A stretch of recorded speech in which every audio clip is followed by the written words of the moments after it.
Hello, Internet. Welcome back for another episode of D Plus Ultra, our My Hero Academia inspired TTRPG, which takes the fun of anime and mix in some real heavy real life shit. It's gonna be great. We're gonna have so much fun. Um, Before we begin tonight's story,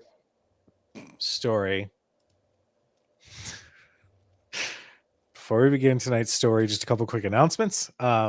If you use code CritHitCron at modernarfist.com, you can get some beautiful, beautiful dice for 10% off. And we love that. So, yeah. Also, yes, thank you, Shadow, for the reminder. I will be 36 in less than a week. I will officially be able to round up to 40. Thank you for that reminder. It's going to be great. There's probably going to be some sort of tipathon shenanigans, so tune in next week. It's going to be great. I also, just to sort of blanket statement, we have safety tools in place. Last week's episode was intense and beautiful, and it was great.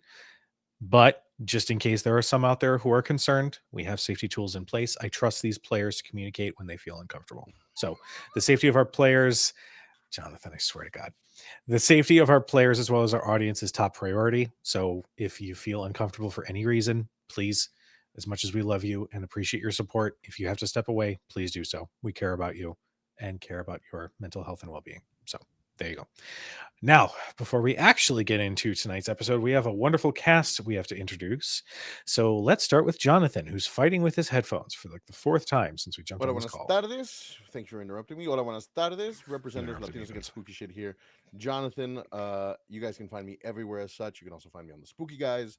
And today I am playing none other than Isai Ricardo Montes de la Torre Dominguez de la Cruz Santiago Lorenzo Guzmán Guerrero. Quirk Intent. Pronouns he, him. And I'm super excited for today. Do you want me to popcorn it or are you going to popcorn it? Popcorn. Popcorn it over to the man, the myth, the legend, Nerdy. Who you is? What? It's me, Nerdy, from earlier in the day. You weren't around for that part of the stream, but for me, it's been all day. Playing Oliver Okoye, pronouns he, him, and with the ability, the quirk of swap, able to swap two things that they can either see or feel. And I will popcorn it over to the man, the myth, the other legend, Danny. Oh shucks, yeah, I was the one. Hey there, I'm Danny, also CG Danny B. I'll be playing Colt Campbell, our lovely shy little boy with the quirk Neon. Yeah, we're going through it, team. We're going through it. And I'll popcorn it to the legend, the myth, the guy, LB. Hi, I'm LB Hackamup. You'll find me at LB Hackamup on almost everything except for Twitch, which is Hack Recklessly. I am going to be playing Kimberly Keener, whose power is Flashbang. And I'm going to pass it over to the god of justice himself, PJ. Hello, everyone. My name is PJ McGaw. You can find me all over the internet at PJ McGaw, and I am playing Paul Preston with the I almost said bright side quirk. That ain't right. With the brightest day quirk. Both our pronouns are he, him, yeah, let's fuck it up and make some feelings happen. And I'm going to welcome Cujo to the Almost 40 Club. As a 38-year-old myself, my back hurts, my knees are shit. Welcome to the club, and I'm going to give it back to you. Joke's on you. I've already been a part of that club because pro wrestling's a thing. Ah, we love it. All right. So when last we left our high school heroes, the majority of them had gone to investigate the robbery and the murder that had taken place in the jewelry store at the mall. After deducing that somebody had gotten in, smashed up a few of the cases, took the security camera computer and bolted. They all met up in Isai's family's shop, where they then decided on what their next plan was going to be. Would it be to tell Mr. Barnes, their homeroom teacher, that they were present for a crime by some potential villains? Or would they keep it secret? Or would they investigate it themselves? As they were having this discussion, Amber, Colt's girlfriend, I think I girl. Well, you know what? We haven't I think explored labels I yet. think It's we fine. agreed on partner at the end of season 1. I Partner. believe was the conversation. Yes. That's fair. Colt's partner had left feeling a little uncomfortable to go back home. When a vote was called to figure out what the next plan was going to be, as they contacted Amber, they were met with the horror of knowledge that she had been captured by someone who had stated that there was something that they needed Colt to do. In addition, they had some sort of connection to Colt's father. Uh, the party, after a chilling conversation with one of these villains, decided to bring this information to Mr. Barnes. After a very heated conversation on what their next step was going to be, Oliver had planted an idea in Isai's head that Isai's quirk was intent. He could manifest whatever quirk he wanted. So Isai did just the thing and manifested a quirk that was, I believe I said, if this were Marvel, an Omega level mutant level quirk to locate Amber and teleport her back safely. Some interesting things happened while Isai did so, but in the matter of a few minutes, Amber appeared back with the group, had run into Colt's arms. Oliver had said his piece and left after a very heated conversation with Kimberly. Paul was in charge of making sure Isai got back home after he was granted some much needed unconsciousness, as sort of reaching out with your subconscious to hear and experience the thoughts and feelings of everybody around you for miles around was quite intense. And Colt and Amber began to make their way, I believe, back to Colt's house. But before we get to anything, Isai, when the episode had ended last week, and this is more for everybody, I had let you guys know that this is a fully collaborative story at this point. You guys tell me what happens, and we figure it out from there. So I'm going to start with Isai. Where would you like to start? First of all, how's the audio levels? We doing good? We better? I Yeah. increased it on my end. Okay.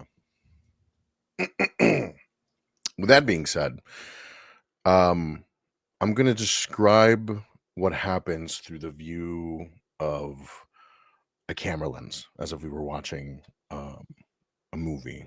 But when we last left off, Paul went to scoop Isai's body up with these hands made of light. And the camera follows Paul as he does so, focusing on the hands scooping Isai up.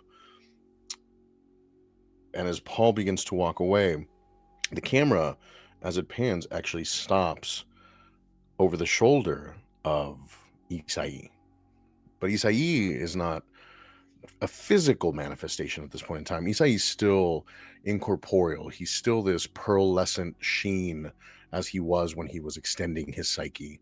Isai doesn't really have any features at this point. He's just the silhouette of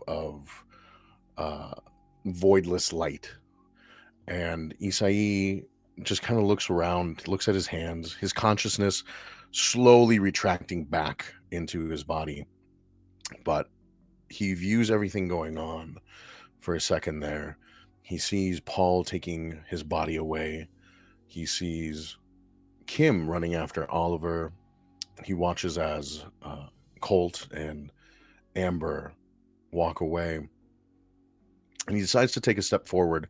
And when he does so, the floor tiles and the classroom itself kind of fold in on themselves the way like a Rubik's Cube would. And it just kind of molds around him. And as he takes a step, he actually ends up in the hallway outside, standing just behind Kim. Again, the camera kind of over his shoulder as he views Kim and Oliver's interaction. He sees the argument that ensued. He sees the way that Oliver yelled at her. And Isai goes to speak, but it's less of words that come out and more of echoing thoughts that you can hear reverberating all around. As Oliver raises his voice, you can hear Isai's thoughts uh, almost raging, but it's a crescendo of different things all at once. It's, hey, don't talk to her like that. Why are you yelling at her? Leave her alone. Step away from her. Just echoing back and forth, But Oliver makes his point of Isai didn't save Amber, he did.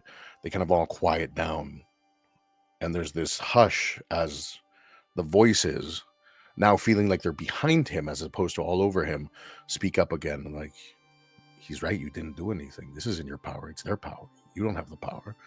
You never had control. What are you doing? Do you even belong here? As doubt starts to kind of seep in. And Amber's standing there by herself. Isai kind of walks up behind her. And he goes to, or sorry, Kimberly. It happens once an episode. He walks up next to her and he goes to reach for her hand, and his hand just phases through hers. And again, those voices behind echoing all over, like, that's right. Your hand doesn't belong there. She doesn't want you. It's not your hand. She doesn't care. This isn't where you're supposed to be. This is never where you're going to be. And he lets that moment sit for a second before turning to one of the windows in the hallway. And he takes another step, and again, they fold and crumble around him as he's now stepped outside. And he's just a few feet behind Colt and Amber. Colt, I'm going to turn it over to you for a second. Is there anything in particular that you guys would have been talking about as you guys walk home? Yeah, off the rip, Colt is super anxious to know what happened while she was there, what happened as she was coming back, but is also seeing the fear and stress that she's still going through. So in no way is he asking like, hey, tell me what's going on right now, because we obviously want, let's vibe out a little bit. But outside of that, it's probably just super apologetic. It's a lot of, if I had just left, even if they still got us, they got two of us together instead of you alone. It's still a lot of just anxiety and really apologetic conversation towards Amber, and however she chooses to respond to that, I think is in a Kuja's hands there. Every time you apologize, she's shaking her head. She's got tears streaming down her face, but she's essentially like clutching your arm as you walk together, and she's leaned her head against it, and every time you say the words "I'm sorry," she just holds a little tighter and shakes her head more. She doesn't have her phone, so she can't vocalize it right now. But she just, with one hand, she grips, right by your bicep, and the other hand, the fingers have interlaced as she walks with you. And she can't say anything because her quark screech would go off, and she's been really, really struggling with that. But she's holding on to you as you guys walk, and she's just got nothing but scared tears right now. But she's calming a little bit more the more and more you guys walk. Then in response, would every time she would grip tighter, Colt would return, say fingers interlaced, making sure she feels like she's held and taken care of. And meanwhile, the left hand has never left the baton. It's always ready in case whoever would come out. He is also insanely ready for a phone call, a text, or anything to come in, knowing that he's the one connection between the villains and Amber and us, period. And waiting to see what would come through following us, not listening to them. I think Isai allows that distance, right? Not wanting to eavesdrop in your guys' moment, but wants to make sure that nothing else happens if he can help it. So he follows for a little while until he knows that you guys are okay. Nobody's being followed. He doesn't feel anything nearby, with what limited expansion of his consciousness he still has. And I think for a second he thinks about Oliver and thinks about how Oliver would be trying to get out of here and go as far away as possible. He tries to reach out and finds himself walking again, taking another step off the path that you guys are on, and everything again folds around him. And he finds himself at the end of a street, a couple blocks away from Oliver, as Isai realizes that he can't go any further because his expansion is retracting. Oliver's gone way further than he wants to, or than he can. But he last saw Oliver going through the clouds. And again, that voice, this time echoing from Oliver, is, why won't you let us near? What's wrong? Why do you hate us? Why can't we be friends? What is keeping you from being close to us? As it echoes all over.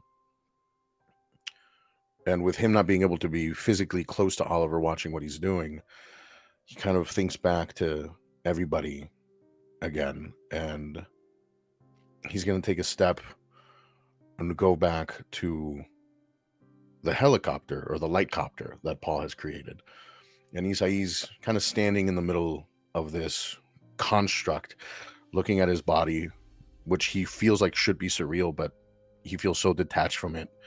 And he looks over at Paul, and there's this anger as the voices are now like coming right in over his shoulders. And they're like, why didn't you go with her? She needed you. Oliver was there. You failed her. You keep failing her. She's still here though. Why is it you? Why you? And Isai tries to calm down. And Isai does this thing where when we last spoke, Isai asked, how far would you be willing to go to save her if it was her? And Isai wants to, in this ethereal form, wants to just prod into the back of Paul's head, not digging or rooting for an answer, but he wants to plant the seed. He wants to plant the seed of the question to see if he will answer. And he wants to ask, what would you have done if it had been Kimberly? And he'll wait to see if anything comes to the forefront, if Paul allows the question to take root. Yeah. It's like every question you ask yourself in your subconscious, it doesn't matter whose voice it is, it always sounds like your own voice. So he's still just, he lets himself talk to himself, and he just says, what would you do if that was Kimberly? I'd be just as terrified, just as angry, just as hurt, just as scared, cry. I can't lose another one. I already don't have much else. I can't lose another one, not again. I can't bury another person. I can't salute another grave for a fucking photo op. I can't do it again. But I know that there's a way to do things. We got so fucking lucky. I don't think anyone understands that. There's every way this could have gone so fucking backwards. Isai could have been killed today. He doesn't even fucking understand what his power is, and he overreached, and we're so fucking lucky we didn't lose him. We're so lucky we didn't lose Amber. God damn it, why does no one fucking listen to me? They tell me I'm the leader. They make fun of me. They put me in this position. They mock me. They mock my dead fucking dad. They mock me. And I just want them to be happy. I just want them to be safe. I don't want to lose another one. And they just fucking don't listen to me. God damn it, Isai. Why did you have to do this? We could have cut the SWAT team. Fuck, we could have gone there ourselves. We could have figured out a fucking way. And if it was Kimberly, I would have done the exact goddamn thing. Because I don't want to risk losing another one.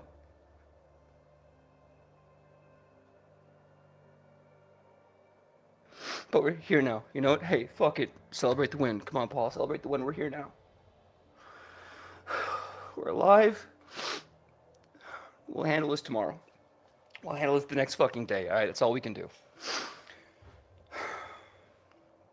I think in that moment there is a bit of a connection that Isai feels towards Paul. There is that moment of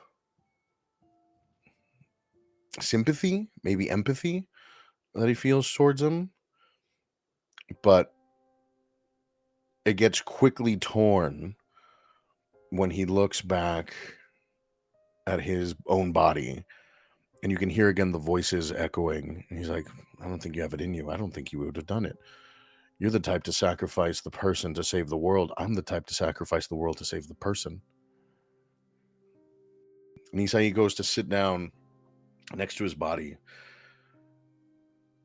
and again the construct kind of morphs around him, and he's in the back seat of Mr. Barnes' car,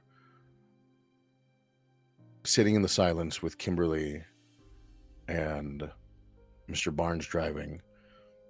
And Isai for a second thinks to reach out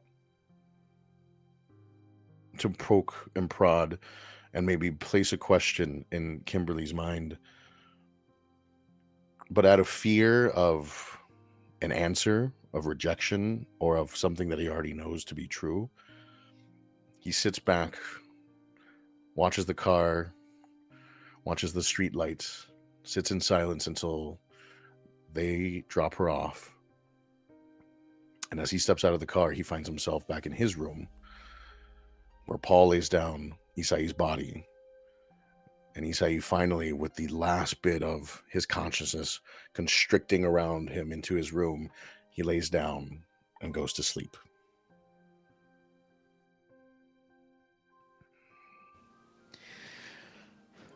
Paul, how do you bring Isai in? Are you pretty upfront and honest? Do you go through the front door? Do you go through a window? What's the plan here?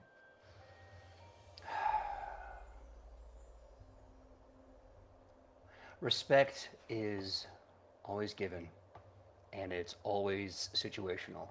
What time of day is it? Night has fallen at this point. It's fallen.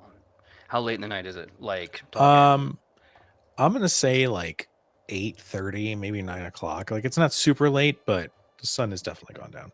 okay.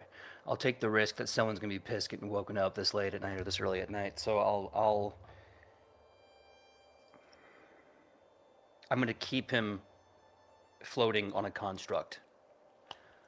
And I'm gonna knock on the door, very with intent, ironically. But I'm gonna knock, knock, knock, knock. A few minutes go by and you can hear some conversation on the other side of the door before it opens, and you recognize Isai's younger brother Jesus answers. Oh, hey, what happened? Hey, Jesus, how's it going, man? What's going on? What happened? Look, it's gonna be scary for one night, but it's gonna be okay. What happened? At this Your brother- point, you can hear some footsteps approaching from further inside the house. I'm gonna wait. I'm gonna say, I'll tell you when everyone else arrives. Stay right here. I'm not going anywhere. Okay? Eventually, Rafa and Lucinda, along with the other siblings, sort of move towards the door. Rafa turns and says, "Kids, just go into the other room. Go in the other room right now." And Lucinda steps up and looks at Isai's body. Is he okay? Is he all right? And she's like moving his hair out of his face, feeling his cheeks, all of that. She's got a look of worry. He's alive. Can I move him inside? Yes. Yeah. Jesus. Fuck. I'm just gonna move him in, and I slowly move him through the doorway and into the house. He's alive. We got lucky today.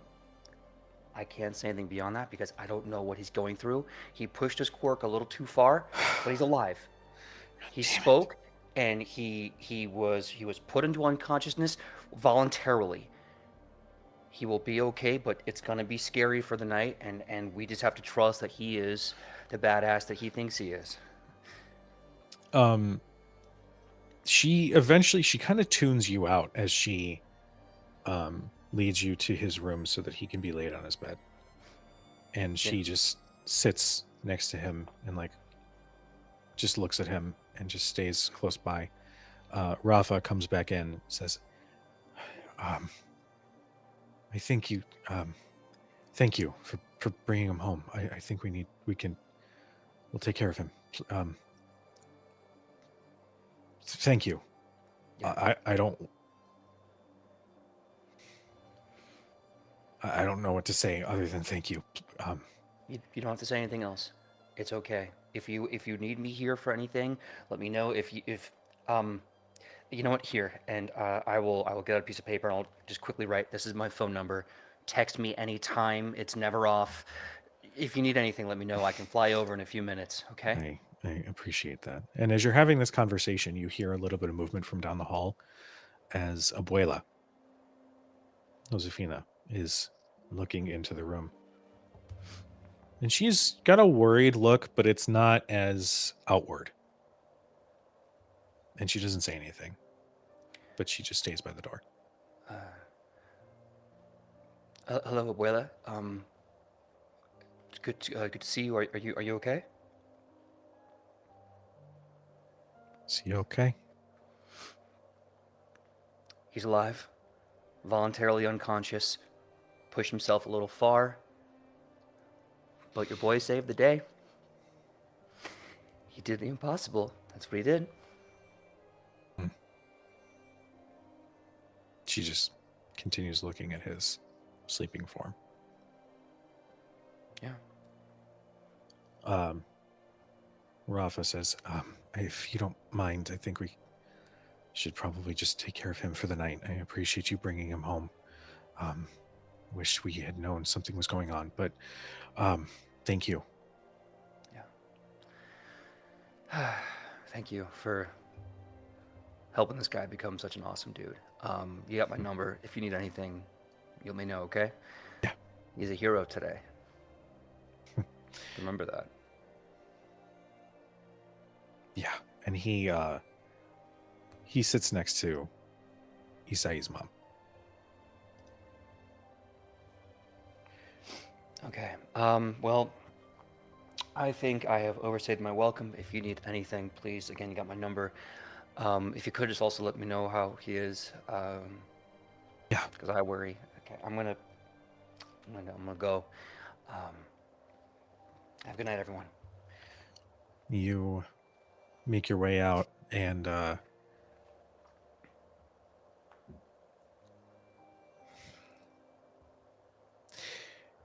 Reina, Isai's little sister, just before you go out the door, just goes, "Hey,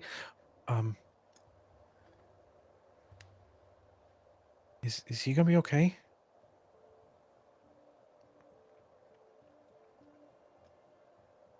I think so. He went through a rough day today, but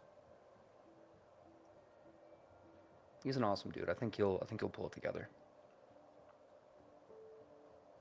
Okay. Thank you for bringing him home. Yeah, of course. And she kind of gives like an awkward wave as she closes the door. I just wish there was something more I could do. But I know that I can't make false promises. I can't make this any better for them. I'm just in my brain just going, I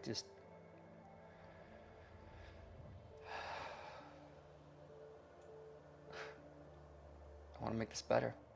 And I can't. I can't do anything. You get a text from Kimberly. Check my phone. It says, I need you to come over tonight. Text. I'll be there soon. What New text. ... Front door, Peter Pan. Send. Very quickly. Front door's fine. Front door it is. I'm going to... I don't need to build a construct for this. I'm just going to take off flying. But I'm going to find an open late flower shop on the way. Okay. We'll say you've got the money. It's not a problem. Government stipends, baby. Oh, but Latinos are the problem. Yo, you want a welfare queen? You're looking at him. Let's go, baby. But I get a very standard, romantic for a high school kid bouquet of roses. Little baby breath, little things around it, and I fly over to her place and knock on her door. Kim will just answer it and like see the flowers, and you can see that she's still like just silently crying to herself. And she says, "These are really nice, thank you." Yeah. What's wrong? Are you still shaken up from Amber? Like, It's not important. Can you stay? yeah, I can do that. Oh, by the way, these aren't for your moms. These are for you. I figured a pretty girl shouldn't cry without roses in her hand. Shit. Let me start over again. These are for you. I thought of you, and you can have these. Here you go. Thanks. Yeah.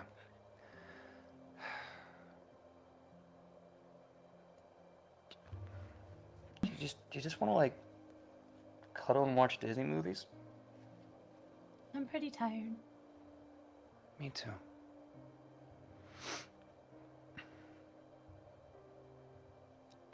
Do you want to just... And I stop and I just put both arms around her and give her a big kiss and just hold on to her. Yeah. She'll accept the hug. You can feel the light, like, whimpering. And yeah, she'll just, like, ask you to, after her moms go to bed, to just, like, sneak in and just cuddle. Because she needs to be held tonight. Yeah, he will absolutely break curfew and stay there and hold you as long as you need him to. All right. Colt. Is there anything that you want to do before the night passes? Once we would get back to Colt's place, presumably mom's out like a light, working all day, just come home right to sleep. We'd probably stumble right to the couch, just first place we can find, assuming Amber's just exhausted, that she's passed out, and Colt trying to just catch some sleep is just constantly anxious with the idea of anyone could come through that door, the phone could ring, any combination of villain could be showing up. It just can't seem to take his mind off of anything. But taking note from the walk that Amber, not having her phone, wasn't able to speak, would immediately run to his app store and install whatever app she would have on his own phone, and have that at the ready for when she would wake up. But no, Colt would basically be on guard duty all night, making sure she's tucked in, has a blanket wrapped around her and his arms as well. But every door, every window is a constant just overwatch, since he can't sleep. At some point, like I'm thinking like maybe around like midnight or 1 a.m., you would feel a gentle like tug maybe at your sleeve or something. And she just looks at you. Her eyes are tired. They're a little swollen from crying, but she's looking up at you almost expectantly.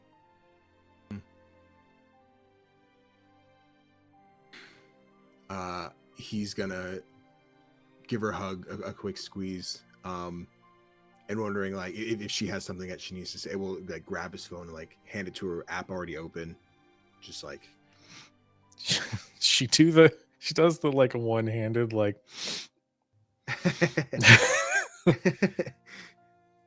she just types one-handed for a moment, and then you just hear sleep.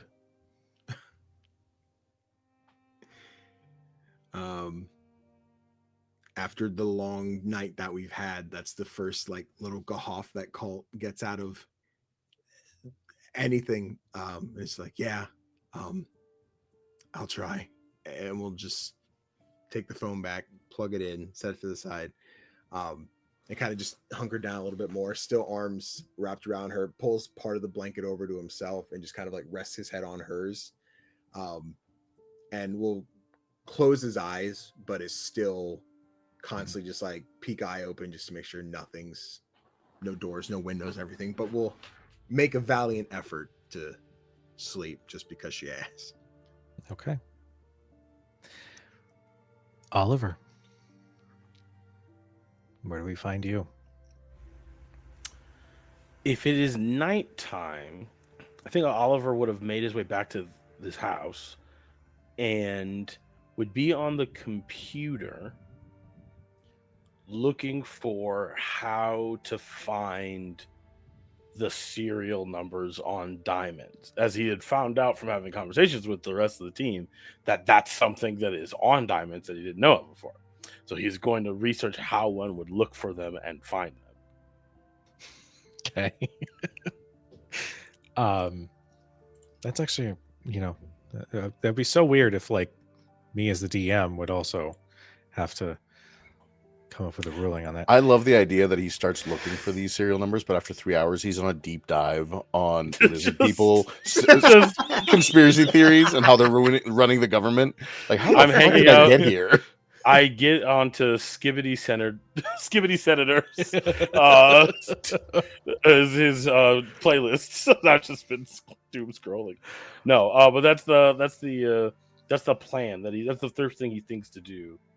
Not the first thing he thinks to do. That's what he thinks to do when he gets home. Okay. It takes a little bit to sort of sift through what the internet provides you for this knowledge. But eventually you find how they are registered. I'm gonna be real honest, Cujo doesn't know that.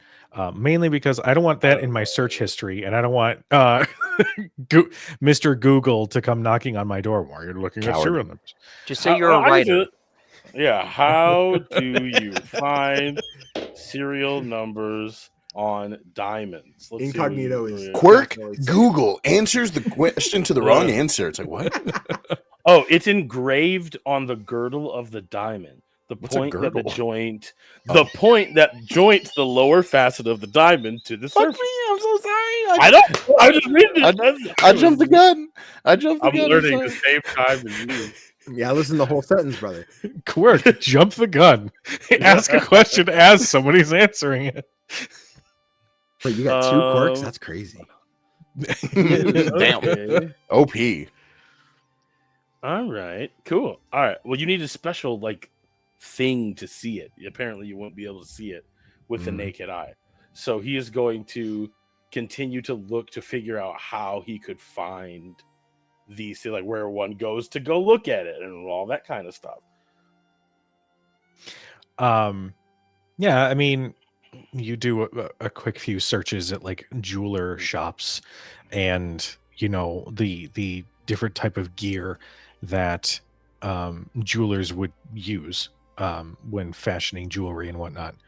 I will also say that there's something on your bed. Ooh, what is on my bed? It is a small, I shouldn't say small. It's like a gift bag, and you can see sort of poking out from inside is like a fabric of some kind.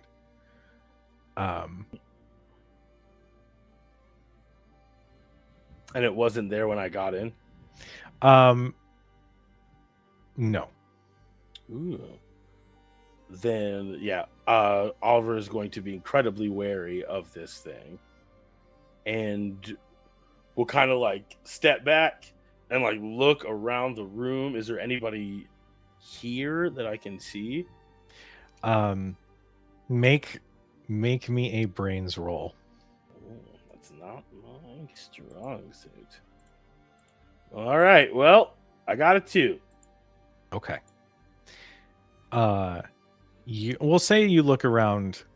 I'll just give it to you.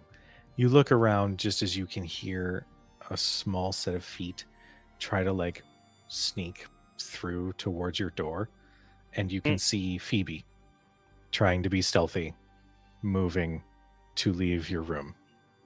Aw, Phoebe has an invisibility quirk or something. I like it. We haven't picked any of the quirks out of It's the true. kids at this home, so all right, that makes sense. He's gonna kind of be like, "What are you doing in my room, Phoebe?" You hear a Yes, yeah, you're invisible. You're not inaudible. you're, I'm gonna need some information here, kid. you watch as her image fades into view. Dang it! I'm trying to get better. You know what? I didn't see you. I didn't notice that you'd been in my room, so that's a win. However, now you're in a predicament because you're in my room. Yeah. So let's start from the top of the story here. What are you doing in my room? Well, we got to go out for a little bit today. And I saw something and I wanted to get it for you with my allowance. So, um, I got you a sweater. You got me. He goes over the bag and like open it, and there's a sweater in there. What does this sweater look like? It's like a little bit like a foresty green, maybe a little bit muted. Uh-huh. Um, it's nothing fancy, but it's cozy. It's got a little bit of like extra warmth on the inside, and the hoodie strings come out a little bit longer. It's like a fashion statement sort of thing. I see. Wow, Phoebe, this is very much a sweater, and I appreciate that. Thank you. That's very kind of you. You you you know you should be saving your money for yourself, though, right? Well, yeah, and I am, and I decided to use some of it to get you a gift. That is, it's a very cool thing to do. I thank you, and I will 100% wear the sweater. Okay. Okay. Where did you go today? We went to um Kohl's. It's not fancy or anything. Coles? You went to Yeah. Coles? Mhm. Wow. All the way to Coles? Was the cop take you to Coles or He did. dang. All right. So you Yeah. just big spending at Coles then. And she giggles a little bit. Well, we needed to get newer clothes for, school and all that. So, Uh-huh. Okay. Well, clearly you have good taste. What did you get? um, I got a hoodie. Um, it's an All Might hoodie. But it's pink and it's got his face on the side. It's real nice. You know what? We like pink. I'm a big fan of pink. So, Did I get the wrong color? oh no. I like whatever. What was it, purple? Green. Green. I like green too. Green and pink are actually big fans of each other. You know, there was an ancient video I watched forever ago, and there was a guy who dressed mostly in green and a girl that dressed mostly in pink, and they were really big fans of each other, and they Really? fought crime, or they were child soldiers, but they did stuff together. Oh, well, that sounds kind of cool. It was, you know what? From what I understand, it was pretty darn cool. So, yeah. Okay. Well, hey, Phoebe, you should probably get back to your room before you're arrested for being outside after hours. He keeps saying that. I don't think he'll ever do it, though. Well, no, because he couldn't see it. Because you're really good at turning invisible. Hmm. No. I miss you. I'm sorry about that, but you know what's really cool? Huh? Seeing how when I was about your age, I also came here, and there were a lot of other kids that needed someone to kind of take up and like kind of take charge. You know how I like bring you guys back stuff, and we do things when the cops not around, or we get an influx of random kids and stuff, and I Mhm. kind of show up. Right now, there's only the 5 of us here, so it's a lot less for me to do. So I have to go out and do big kid stuff. However, in about a year, I'm gonna be officially like a grown up, and so you're gonna have to take over kind of helping things run around here, because I know you know how to do that. You and Jazz and the new kid seem like they got good head on your shoulders. So I want you to start, taking initiative, keeping the puppies in line. Okay. I can do that. I know you can do it. You could buy a sweater, so It's true. She runs up and gives you a hug. Oh, okay, yeah, no, that's totally acceptable, and I'm okay with that. Night, Ollie. Night, Phoebe. To your room. I'm I will going. hear. I'll know. She sort of pads with a smile on her face back towards her room.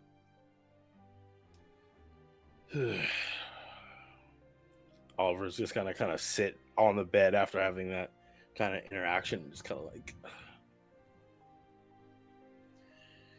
hold his head in his hands, let the day. He had kind of gotten a lot of the emotions out, and he thought he had, but he's just kind of sitting, thinking about everything. And what is he gonna do? Oliver will reach out to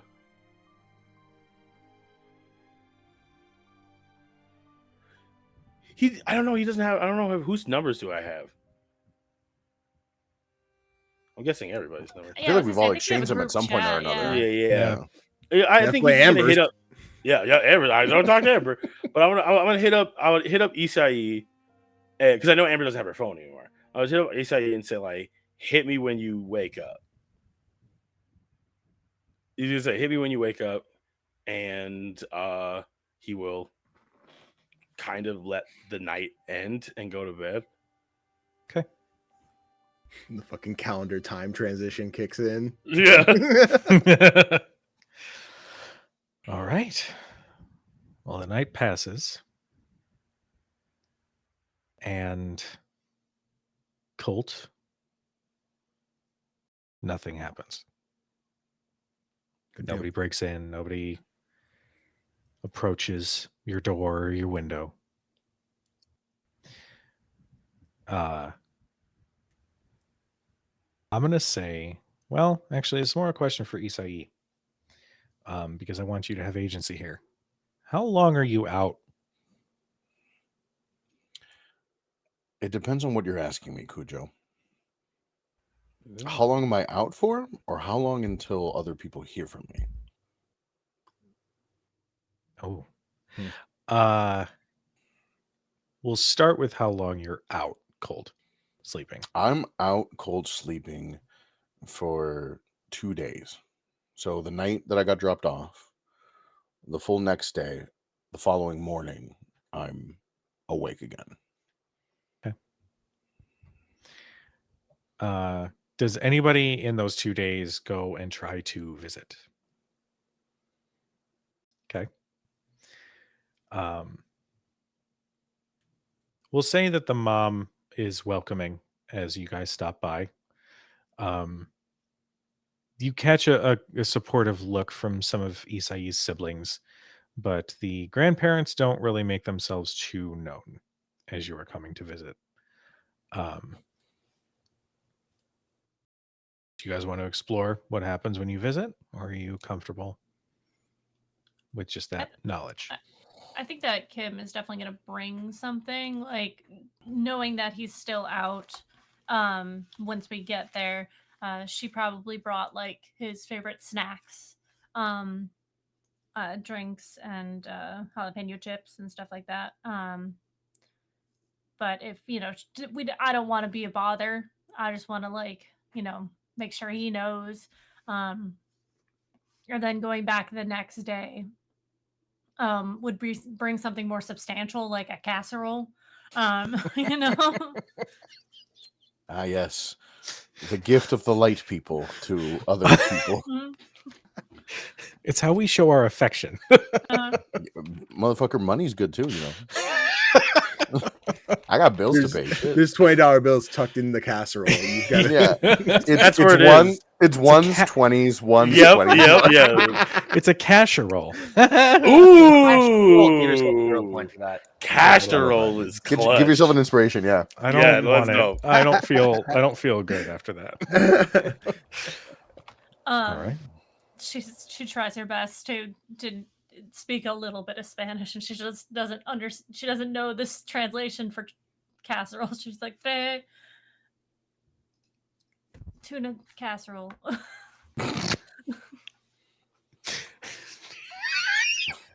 Sorry, that's so good. It's the hard Spanish and then tuna casserole. All by a lot of lo siento. No, your casserole is accepted, and you just I will say you see a very clear sign from Rafa. Isai's dad is like, "Thank you, very nice." And then there's this like, and he just sets it down on the counter. It doesn't look as good as it tastes, I promise. Oh, it looks great. I've had your cooking before, and I tried my best. Well, you know what? That is appreciated. Well, if he wakes up, just let us know that. We'll let him know that we miss him and we hope he's okay, and he can contact us whenever. I'll be back tomorrow, though. Okay. If that's okay. Yeah, that's fine. Thank you. That's very nice of you. And you clock a little bit of bitterness, just a hint of it in Rafa's tone. Well, thank you for stopping by. I'll let him know that you visited when he eventually wakes up. Okay. She kind of just scratches her neck and heads out.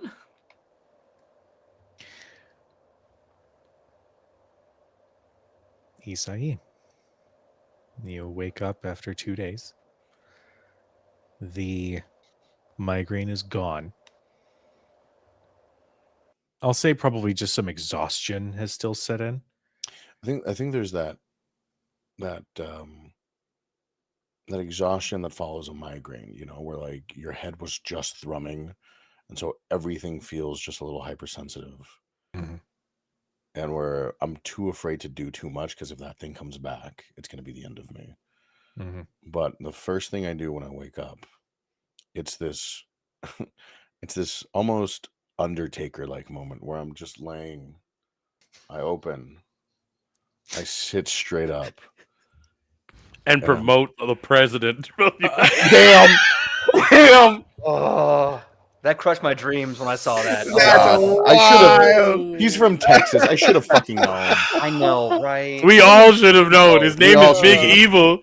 Right in front of us the whole time. It was there the whole time. I expected this from Kane, but not you. But you sit straight up, kind of just smacks his lips a couple times, and then yells out to the void, "Ama!" You hear rushed movement coming down the hallway. And quickly, I'm like, before they even come through the door, my hand's already up to like tell them to calm it down. Yeah, she's not listening. She's like hugging you close. Yeah. I was so worried about you. What happened?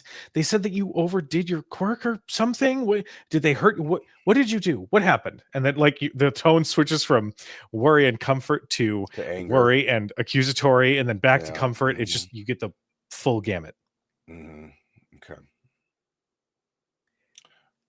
What's there to eat? Well, you're back. Your friend brought some casserole. No. Okay, No, yeah, what's we there to threw it out. We can cook up something. What do you want? I don't care. And I just lay back down, pull the blanket up over me, and I instinctively reach around to grab my phone off the nightstand. Mm-hmm. The first message that I read is Oliver's. And I read it, and I've got red notifications on. So I'm going to open it. I'm going to start typing. Delete, delete, delete. I'm going to ignore it. I'm going to go to the next one. Who else would have texted me? Okay. I'm going to go to Colt's next. Colt, what would you have sent? Colt would have sent, "Hey, buddy, hope you're doing better." And then you'll see the timestamp that was sent at one point, and then maybe like 15, 20 minutes later was just like, for some reason, Colt wants to build the awkwardness through text as well, and so it's like ... thank you ... and then send. I'm just going to double tap and like it. Good deal. I'm going to look at Paul's next. You would find a image or JPEG of another bit of superhero artwork I got commissioned of you, and it would say like, I don't think I know your superhero name yet, so it'd say Isai, and it'd be you all flying all heroic and shit. And below it is just me texting, "Get well soon, dude. You're awesome." And then like a few hours later, "Yeah, I hope it's better than that Disney reject I hired. Like, I told him don't give him titties. You already made Kim look weird. Don't do that. So I hope you like this one better. Get better soon." I back out of your message, swipe, and delete it.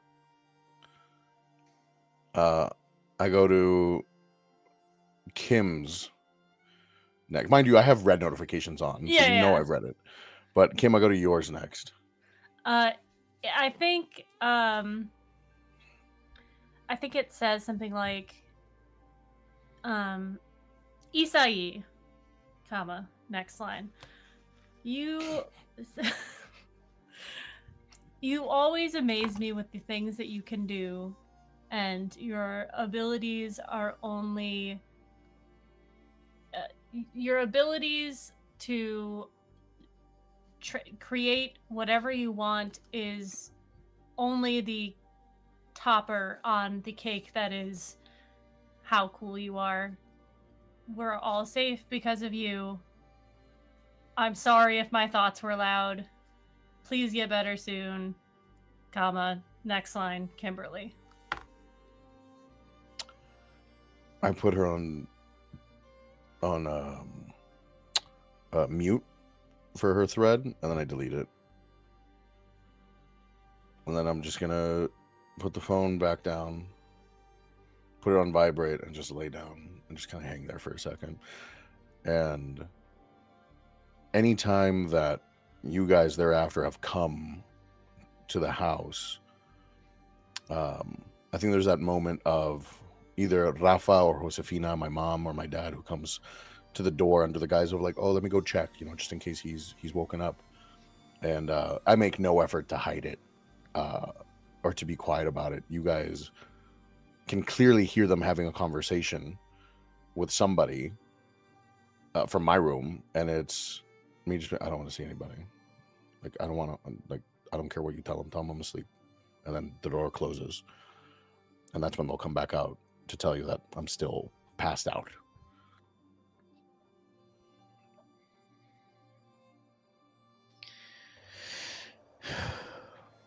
This goes on for how long?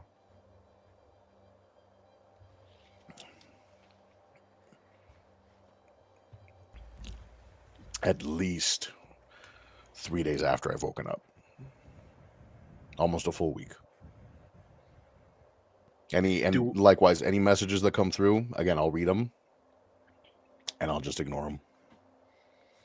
Do we have a week off of school, like the rest of us? I was gonna ask. I didn't know what I'll- how big this I'll- was for the school as opposed If to if us. school is still running, I'll have emailed Mr. Barnes to get him to just send me whatever coursework there is directly without giving it to anybody else to send to me.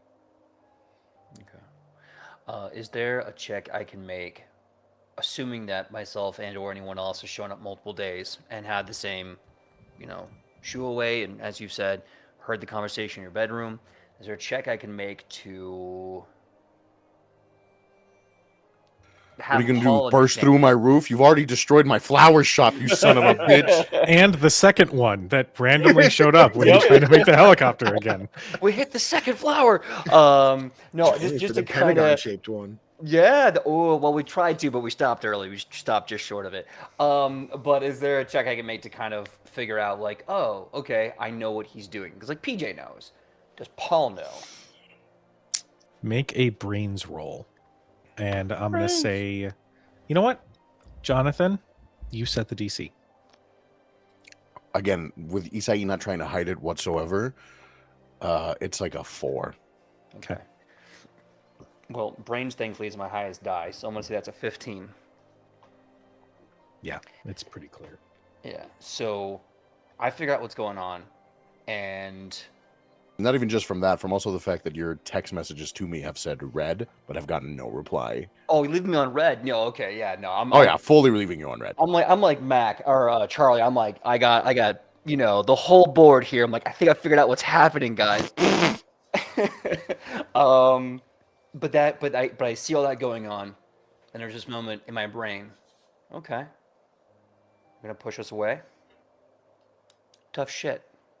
So I start showing up every day with something. A Mom, he's flower. trying to gentrify us. I show up every day with something, like some small gift, a flower, a card, a plush animal, another artwork every day. And the minute they're like, he doesn't want to talk to you, I'm like, okay, hey, no worries. Thank you so much. Like, just absolutely just taking it. And I'm going to keep showing up every day. I'm going to say, This is harassment. Like, at some point, I gotta call the cops. I'm going to say on day 5, Isai, your door opens. And it's not your mom. It's not your siblings. It's Abuela. And she doesn't have an expression of sympathy. She doesn't have food on plate to bring to you. All she has is a look of stern irritation. Why aren't you getting up out of bed? We have things to do around here. You can't be bothered to get up? Perdón, abuela. I just wanted a little time to myself after everything, as I kind of swing my legs over my bed and sit on the edge. No, you know what? You're right. You need time. It's been 5 days, but you need time. Go ahead. Take some more time. We'll just keep taking care of the house and the shop and everything else. We'll bring you food when you're hungry. How's that sound? That sounds like I'm being ungrateful, abuela. I'm sorry. Let me just get dressed, then I can go down to the shop and I can start working again. Thank you, because, God forbid we ask you to chime in or do a little bit of work to help this family out.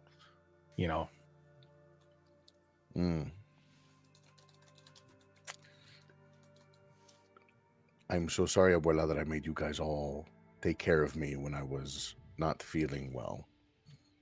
Yeah, well, we had it worse, so I don't know why you're sitting here stewing in it. Just get up and get moving. And she goes to leave.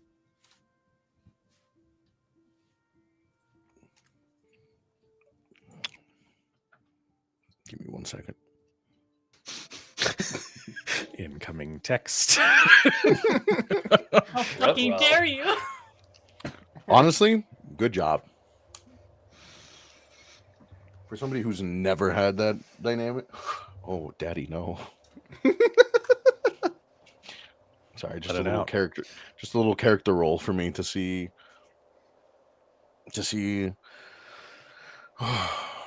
I mean, no, I get it, abuela. You fucking can't do anything without me around this house, so I might as well Hey. get up, right?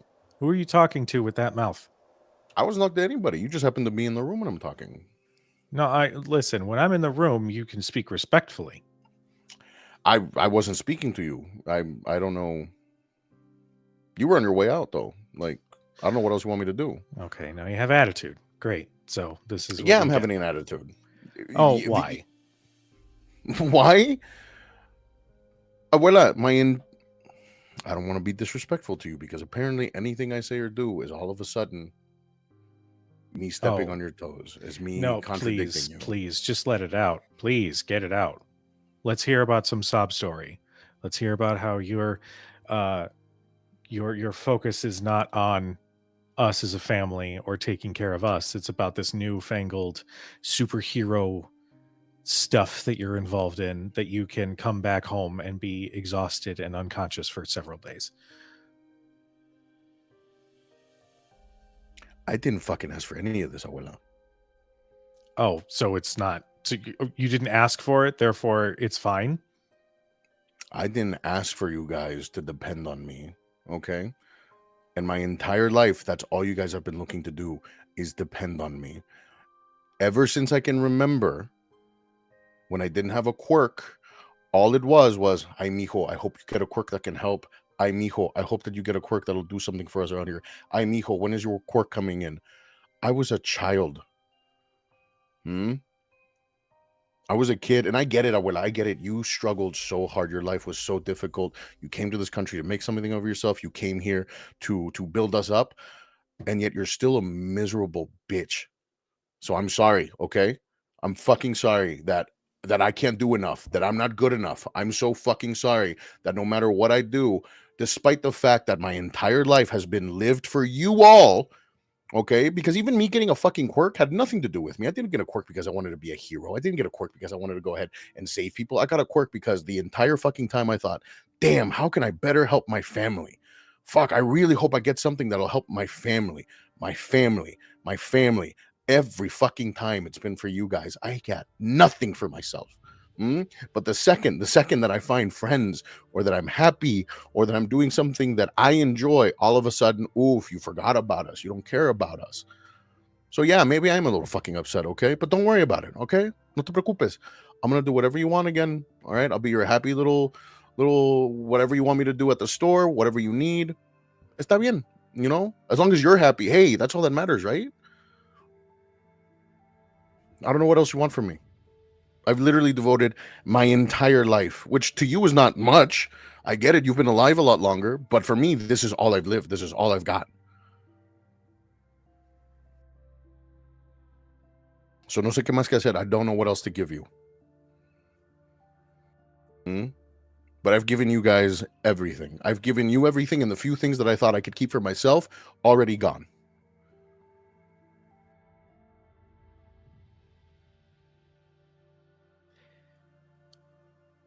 She stands. Doesn't say a word. Doesn't interrupt you. Doesn't cut you off. She just stands there and looks at you.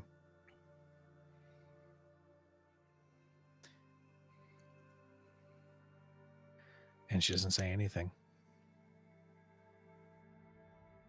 She just leaves the room. I close the door behind her and I start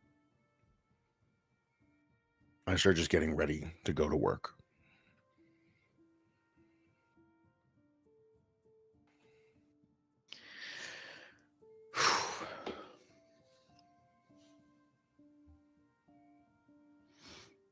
Do you reach out to anybody?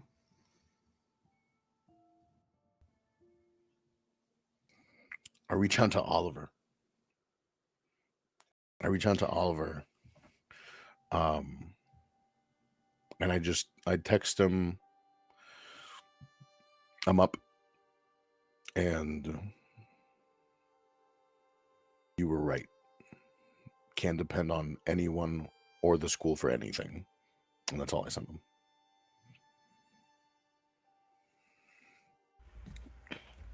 Do you have a window? Question mark? But it's the Yeah. upside down Hispanic question mark. Do you have a window? See. Sweet. You are now in the sky. As Oliver, after getting your message, who Oliver has not been showing up at your house over and over again, but the every now and then he will just sort of like pop by up in the clouds, look through and wait. And if you haven't texted, he'll just keep going on about his day. But since you have, you are now in the sky as there's a cloud in your room and you are falling. You see Oliver falling next to you. He's like, all right, so we're going to go out and we're going to get some shit done, bro. You ready? Just give me a fucking warning. No, it's dumb. And then all of a sudden you're on the ground and you hear a trash can fall in the distance. And then shortly after, Oliver kind of stutter steps from another spot. He's like, ooh, that was close. Anyway, all right, let's go. Somewhere in the distance, someone goes, where'd my trash can go? Fuck, am I gonna need my suit? I didn't grab anything. I didn't fucking know you were poofing me. Hmm? Yeah, no. Oh, your suit? You mean your getup? Oh yeah, no, you don't need that. I guess. Are you planning on? No, I just don't know what we're doing. I don't know what the fucking. I don't know. We're gonna go out get some pizza or some shit. I don't know, dude. What do you want to do? You want to go back and get your suit? No, I mean, I gotta get to work because I blew up on my family, and now there's a. You just saved somebody. Let's go. Let's hang out. You don't need to go anywhere. I know this really good. There's a second where he lingers. He's like, I know this really good fucking taco spot. You're right. Hey, that's what I'm talking about. He dabs him up. He's like, that's what I'm talking about. Yep. Fuck you mean? Gotta go to work. They start walking towards the taco spot. Oliver is going to kind of like put his hand on his chest for a second. He's gonna be like, "You blew up at your grandma?" I did. I blew up on Abuela, man. I don't think I can ever go back to that house. If I'm being honest with you, like, damn, you really be hanging around Paul a lot. Come on, let's get these tacos. He's like, I don't know what that's about. I don't even know my grandmother, but I know they wouldn't let me. They'd take away my card if I did that. That's crazy. No, I'm pretty sure she's going to rip my spine out and beat me with it. But hey, that's a problem for belly full of tacos, Jonathan. Yeah, that sounds like a tomorrow, Jonathan, bro. Or Jonathan. That sounds like a tomorrow. Isai, oh God, you pulled me in here. Swap the player for the character immediately. Damn. Yeah, he's just gonna go to the taco spot with you. He will let you take him to the taco spot. I have to get my bearings for a little bit because I don't know where the fuck you swapped us to, what part of the neighborhood. But as soon as just a random part of the neighborhood. Yeah, I think I find a cross street. I'm like, oh shit, I know where we're going. Yeah, it's this way, and we start going down, and I'm like, listen, I want to say thank you because you were right, and you were right about. I didn't save her, by the way. What the fuck are you talking about? I heard you. It's hard to explain, but you're right. You saved Amber, and You know, I've got all this power, and what fucking for? If I don't know what to do with it, and if I can't do anything with it without somebody telling me to fucking do it, like I might as well be quirkless again. At that point, I'd rather. Okay. All right. Okay. If we're gonna do this, we're gonna do this over tacos. Can I at least get tacos first? Yeah, no, it's at the gas station. It's on the corner. They got a taqueria there. Like, just All right. there We're are gonna bullet go holes. Ignore it. Well, you haven't even been over my place. All right. he's gonna go get the tacos. Yeah, we go. They got the little, Yeah. the little plastic lawn chairs out that are stained with God Oh, knows what. now The we know fold-out it's a good table. taco Yeah, spot. Yeah. they don't speak gonna- any English, so I got to translate for you. Yeah, he's gonna like tell him I no. Tell me what I want. I got you. Don't worry. A ver, 3 asadas, 2 de lengua, 4 al pastor. Deme un arroz con pollo, un burrito, una quesadilla, y you want some drink? See, dude. See. Yeah. I'm about this shit, man. Like I'm with it. Y 2 sangría, por favor, señora. Muy amable. Wow. And then we're just gonna sit for a little bit. Order comes out. It's like it's plates and plates of food, Yeah. and it's like okay, $10. All right. Oh damn. Even in this economy, Dude, this is 200 years later. We're just fucking thriving. we're vibing. Okay. You can see Oliver kind of like he takes a bite of taco and you're like, all right, dude. So, number one, yes, I know. I'm usually right about most things. Yeah, there you are. But how did you hear what I was? What does that even mean? It was. I'm pretty sure you were not in the room. You were all. Bleh. No, I know. When I trust me, when I was all bleh and knocked out, there was just a couple seconds of my mind, I guess, that was still as it was contracting. It was like an out of body experience, and I wanted to check in on everybody, porque like I was knocked out. I couldn't check in on everybody, so I saw you and Kim arguing, and I heard your conversation. I saw, Colt and Amber, and I saw, Boy Scout. I saw everybody, and I just wanted to make sure everybody was okay. Also, don't fucking yell at Kim. All right, she's the best one out of What? all of us. When did I yell at Kim? You fucking raised your voice at Kim. Like, I understand that you were frustrated and it wasn't raised at her directly, but a la misma vez, like, the one person in this group that doesn't deserve it is Kim. You see Oliver kind of like take that, and he goes like, bias of your and Kim's thing aside, if she had a problem, she'd talk to me about it. So that's one. And then two, like, you should like just, if you want her, you should just say something at this point, dude. Because it's kind of, you know what I mean? She's not even here to hear you defend her.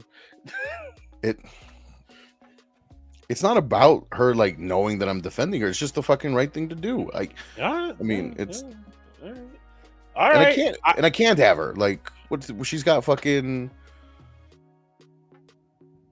She's with Mr. Paul? Brightside. I mean, well, first of all, as someone who knows, just because there's a goalie doesn't mean you can't score. That's the whole point of the game. I play soccer. I know. So there's that. But like, you even talked. Here's the thing. It's 2022-25. All right. It's 2022-25. I had 2 days to the dance. You won't know if you will have 2 days to the dance until you talk to them. And I'm not trying to say anything because I know Paul's kind of like Paul. You know what I'm talking about? Yeah. But I don't know, dude. Like, to be honest, every now and then, broken clock is right twice a day, and he said some shit that made sense just in general. I've been watching you, man. Like, you're letting this get at him, which is whatever, but you didn't even, He doesn't even know you're fighting. I don't even think he knows what day it is, but he doesn't know you're fighting. That much I know. I'm not trying to fight him. Like I'm not trying. Like so we lying now. We get it tacos Okay. and we lying now. okay, All right, cool. That's cool. right. I also like. You're right. I don't want to fuck Chad Theseus. Like that's cool. What other things can we lie about? fighting him's not gonna win over Kim. All right, like listen. There's no point in me. Yeah, I'm mad at him, but la misma vez, like it's not like I had a stake on her or a claim on her. Like she's her own person, right? Like she can do whatever she wants. So it's. Yeah, that's why it's weird. You haven't talked to her yet. She might say, "I love two dudes. Let's get this popping." That's not who Kim is, and you and I both know that. I know that, but you don't know that because you didn't. I grew up with her. I know. Fuck. Is it Oh, gonna? so you had this whole time and you never said nothing? Dang. Well, that sounds like you didn't want that. Hey, fuck you. No, it has nothing to do with that. I was trying to make sure that I was the right fucking man to be next to her. I was quirkless, okay? Like I wanted to make sure I could defend her and shit. Defend. She can turn things into bombs. Defend her from what? I don't know. Couldn't do anything up until a year ago. You're exactly. I was waiting for the right time. I don't know. I didn't think fucking. I'm gonna tell you so. I'm gonna tell you something right now. I appreciate. I fumbled the bag. That's right. You fumbled the bag. All right, there it is. Yeah, No, I did. right, dude. No, I understand. Look, I should be mad at me, right? I should be fucking pissed at me. But let me. Dude, you got to try the red sauce, though. You got to try the red sauce. All right, I got the red sauce. Okay. I mean, I'll be trying it. But like I'm upset at me, and I can't be mad at me, so I'm gonna redirect that on somebody else, which is fucking Paul at this point in time. Do I want her to be happy? Absolutely. Do I want her to be happy with Paul? Absolutely not. All right. I mean, I'm on Team Compersion, but like, do whatever you want to fucking do. he's just like he dips his taco. But all right, outside of your abysmal track record with getting laid aside, let me say this: you need to stop. You're thinking like a quirkless dude, bro. Like, and no hate to quirkless people. I know that's probably shitty, but like, you're not quirkless. I told you, I gave you the idea, but the only reason that you had to do what you had to do was because that they didn't do what they had to do. You saved Amber. You did. You did. I understand that if it wasn't for me, you wouldn't have done it. I'm gonna take my flowers. I'm gonna run around the block with it. Every day Amber gets to walk around the street. It's a win for me. But I'm talking about you need to hold that for you. You did that too. That's on you. Walk with that.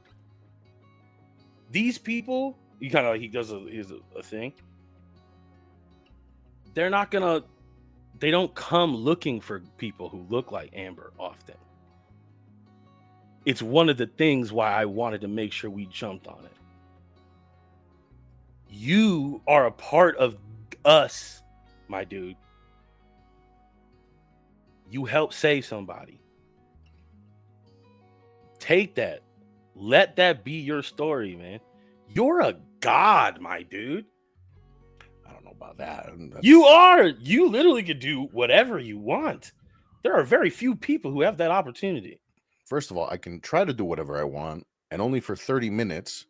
And second, or is that third? I lost my track on my numbers already.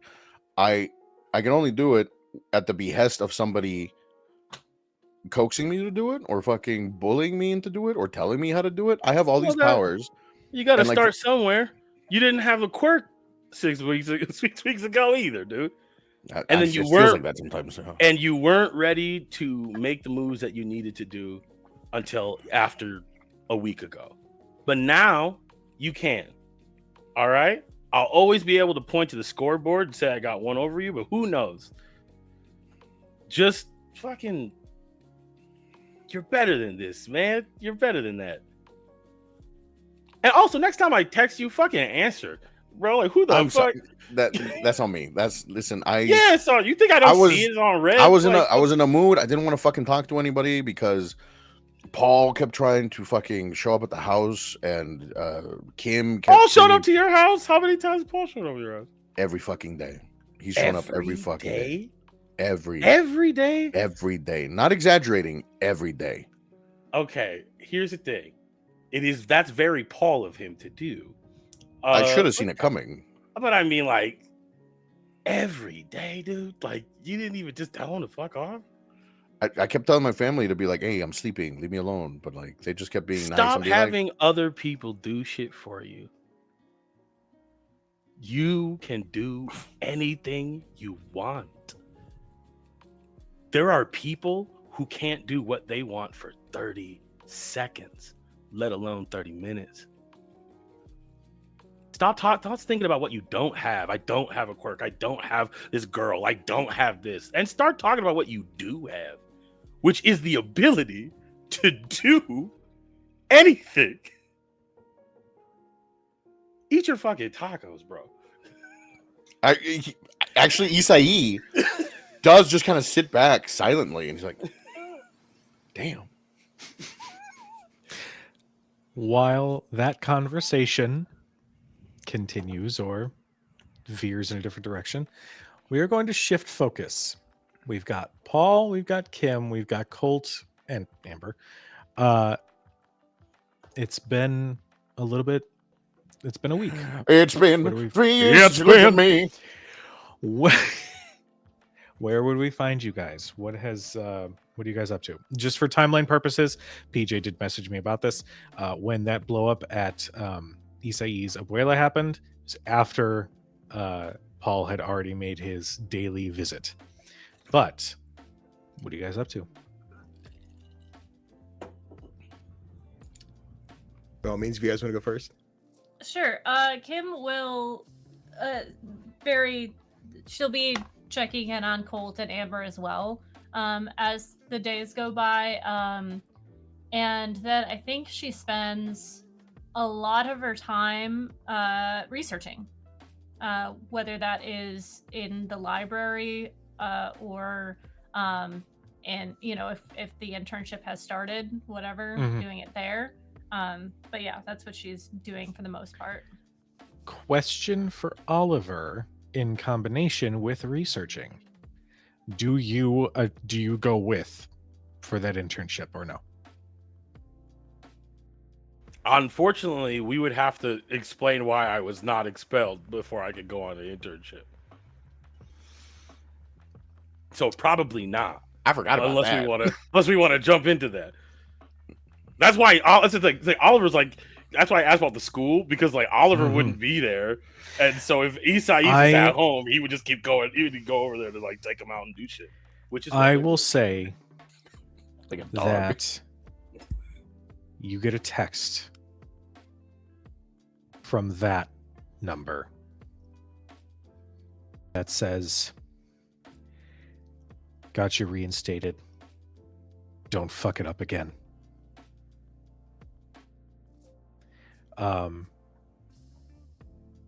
And then at the end, there's another message that says, "The Angeles Forest, the end of the week. Bring them."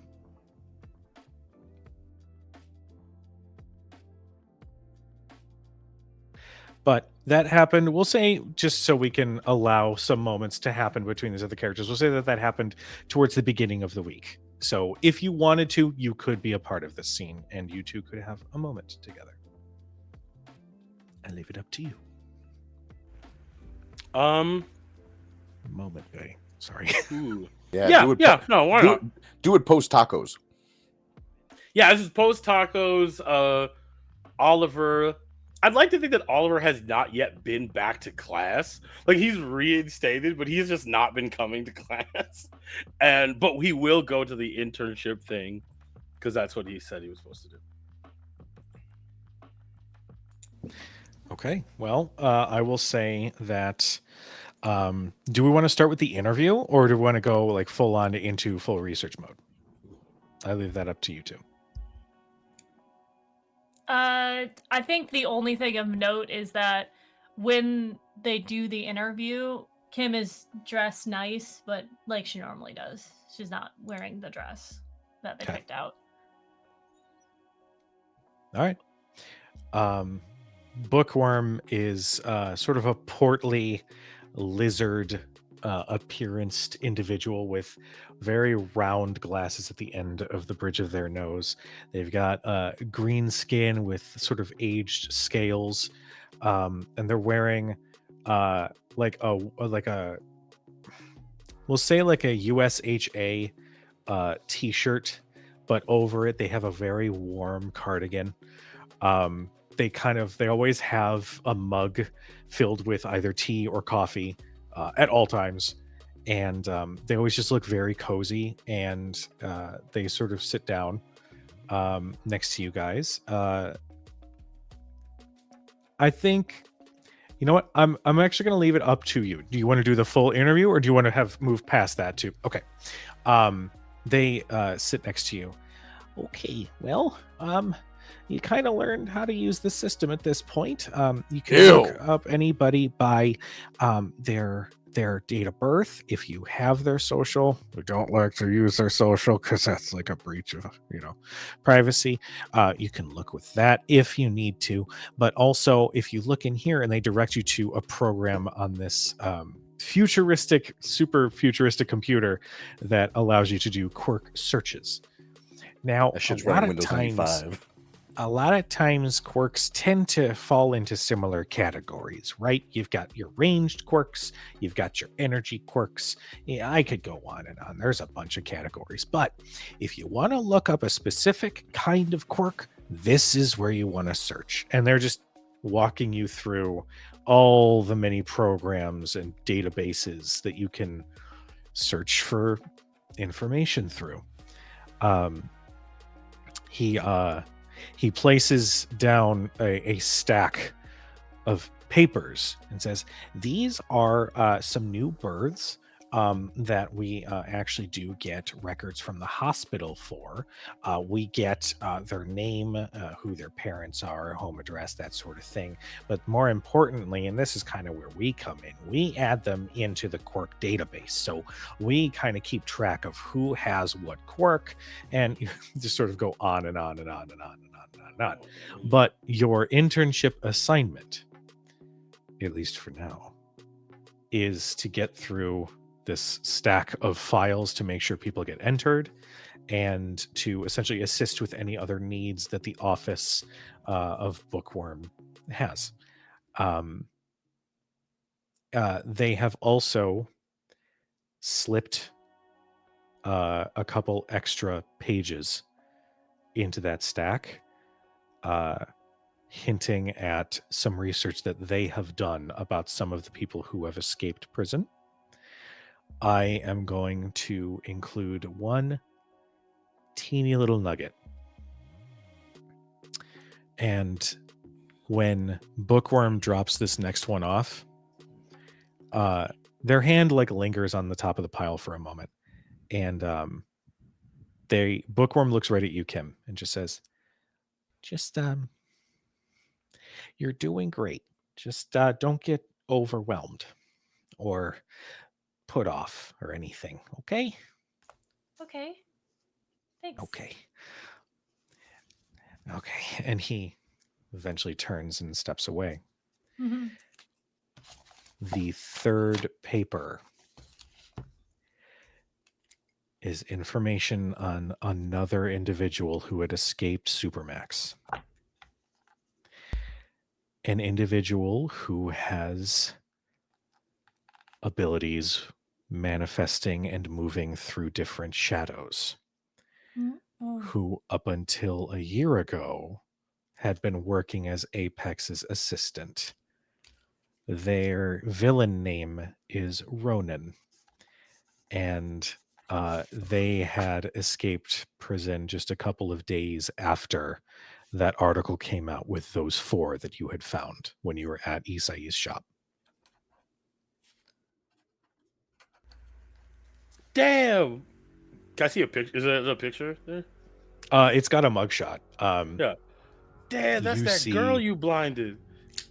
She like You closes see. the book. You have There's work to do, right? bandages. I mean, work is a relative term. I think there's papers to shuffle around. I don't really know what work Well, I is do. here. So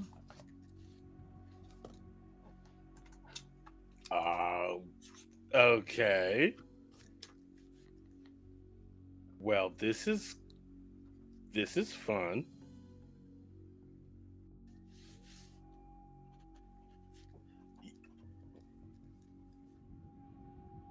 Outfit's nice, very Kim. yeah, well, I didn't want to pass for being hot, so You know, there is certainly merit to that. Yo, do you we're just gonna sit and angrily scribble, or what's going on? I have work to do, Oliver, and so do you. So if you need help, I'm sure one of the adults can offer assistance, but I gotta finish this. Okay. Sure. That seems exactly right. He's gonna take some papers. He's gonna start like just swapping them between his right hand and his left hand, and just over and over and over again. It's making a sound. He's like hard at work doing paper stuff. You see her close the book again, and she like takes her papers and she like leaves the room. Yo, all right. I will keep doing paper stuff. Pretty sure we're supposed to do this together, but all right. Bye. Where do you go, Kim? I think she's gonna go into the database room and try to get some like. She'll finish her paperwork fairly quickly because she's pretty good at this sort of thing, and then she starts researching laws. Okay. You step into the database room and you can see several individuals in there that are sort of meandering through. There's several different computer stations that have access to everything that is in the library. What law are you searching for specifically? I am looking through the laws that regulate heroes and what is like legal hero work and what is not legal hero work. Like where is the barrier, what's the line, and where are the specifics that like the exceptions sort of thing. So she is researching that. Okay, make me a brains roll. Okie dokie. Oliver, as Kim is working on this, what do you find yourself doing? That's a good question. Oliver has never really spent a whole lot of time in the library. He is going to. Oh, actually, you know what? I would like to look for a book on microscopes, Okay. like powerful microscopes. Okay, make me a brains roll. I'm gonna say for Oh, shit. Kim. For Not Kim, again. your DC is gonna be 5, and for Oliver, your DC is gonna be 3. Well, I got a 1. Brains is not my strong suit. I got an 8. Okay, hold on. I have to mark something in the chronicle real quick. Trying to find a book. He's like, God damn, where all these numbers come from? I thought it was alphabetical order. They Yeah, should this be is in a library. alphabetical Isn't it order. supposed to be number? It's supposed to be letters, right? That's what libraries are for, right? Learn What the is Dewey Dewey? Decimal System, guys. Come on. This is crazy. This is a lot of. Why is there 50 Shades of Grey in our school library? We're not in the school.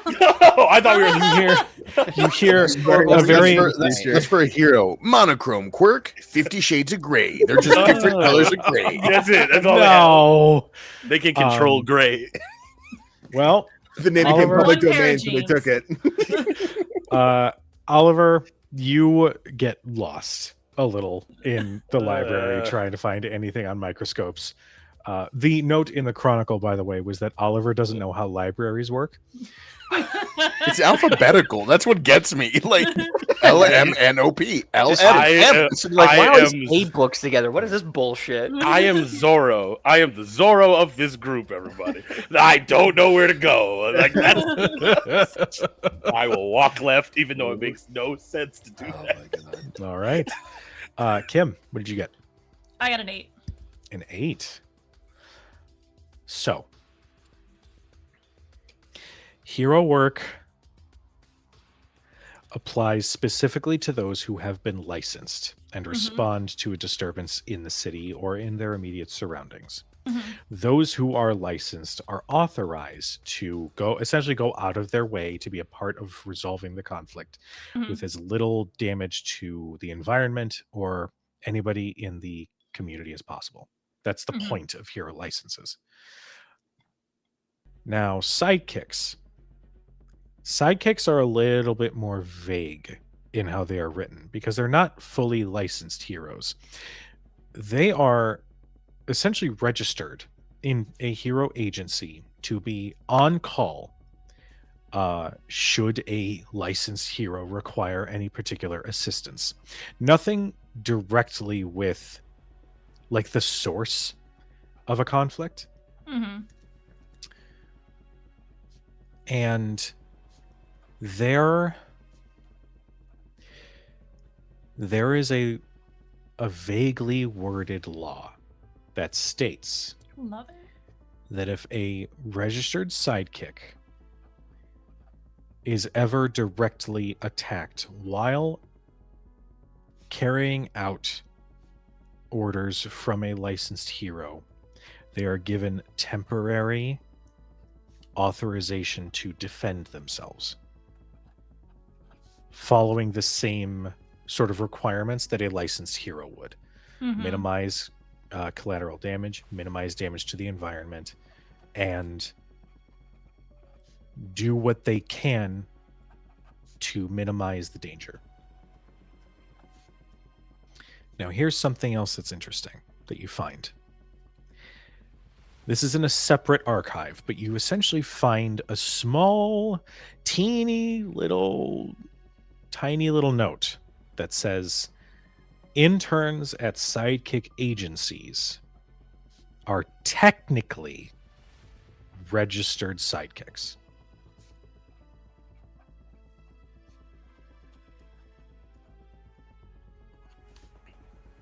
She's just kind of smiling to herself, makes a copy of it. When she's done getting that information, because you're on the computer, right? She's probably like actually has the book like in Oh. one of the aisles and is reading it. So you being lost, you could run across me.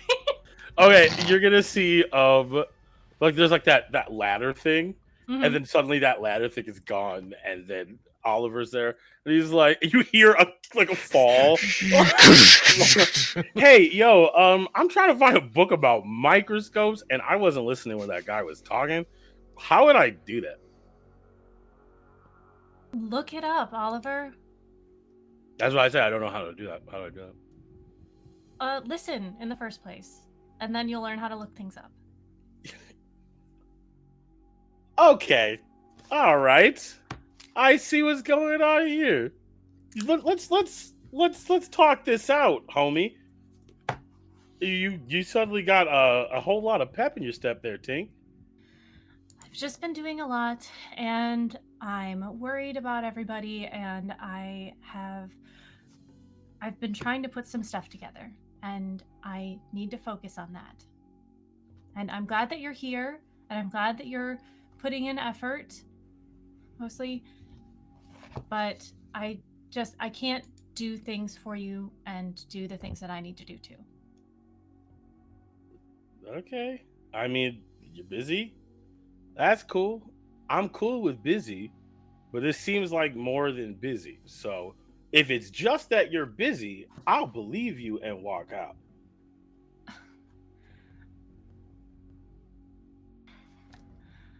You The last time I tried to help you, you yelled at me. And I care about you and I want you to be safe. And I know that you are capable of great things. And I don't. I'm trying to help the way I know I can. And I'm just a kid.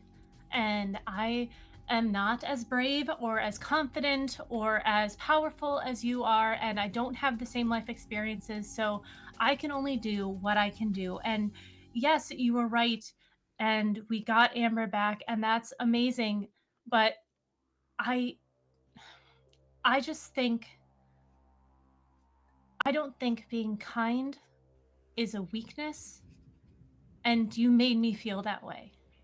You made me feel like I you told me that I didn't care. And you can think whatever you want about me, but you shouldn't tell me how I feel. And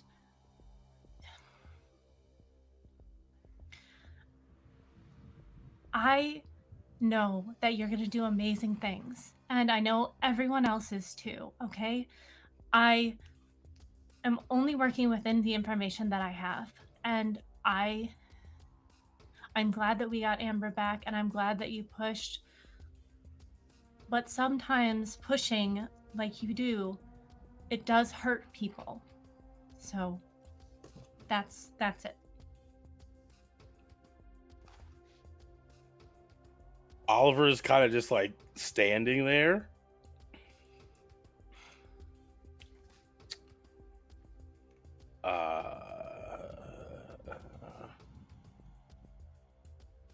Cool, cool, cool.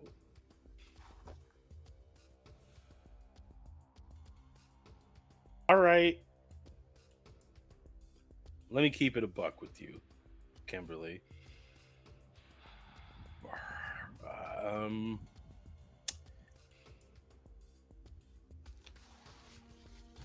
I am. I am sorry for making you feel that being kind is a weakness. That's that's not right.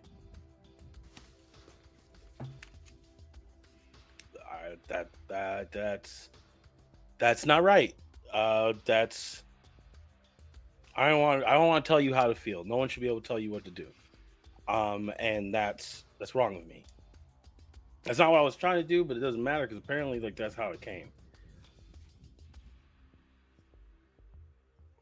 We were heated. I almost lost a friend,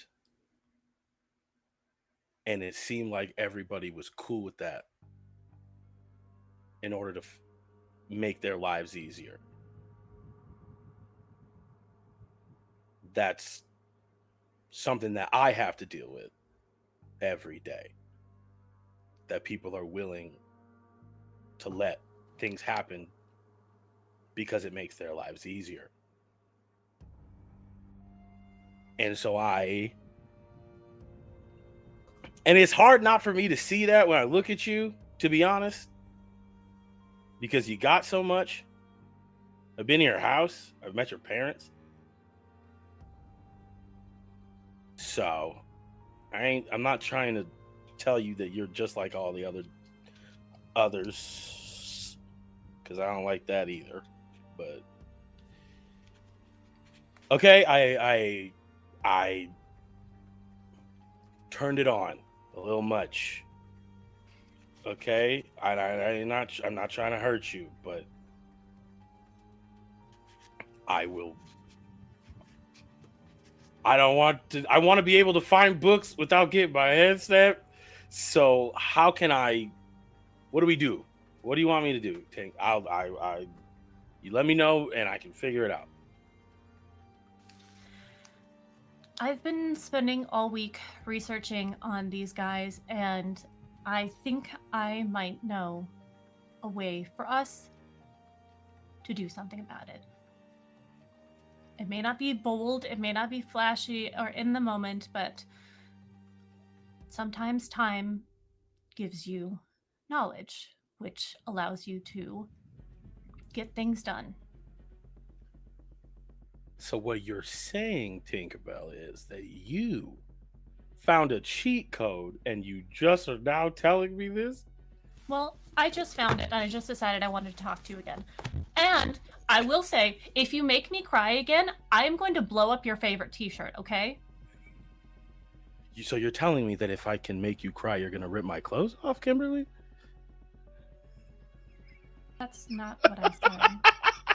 It's okay. I'm not in line, girl. No, no. Let's. I. Here's the thing. I will promise not to try and purposely make you cry from here on out. I need you to promise that the next time you are pissed at me, you tell me. I can tell you, but it's gonna take time, okay? I can't do this all the time. I don't like being upset, and I don't like being upset at you because you're really good at arguing, and I don't want to feel like I have to apologize for being upset. So You don't.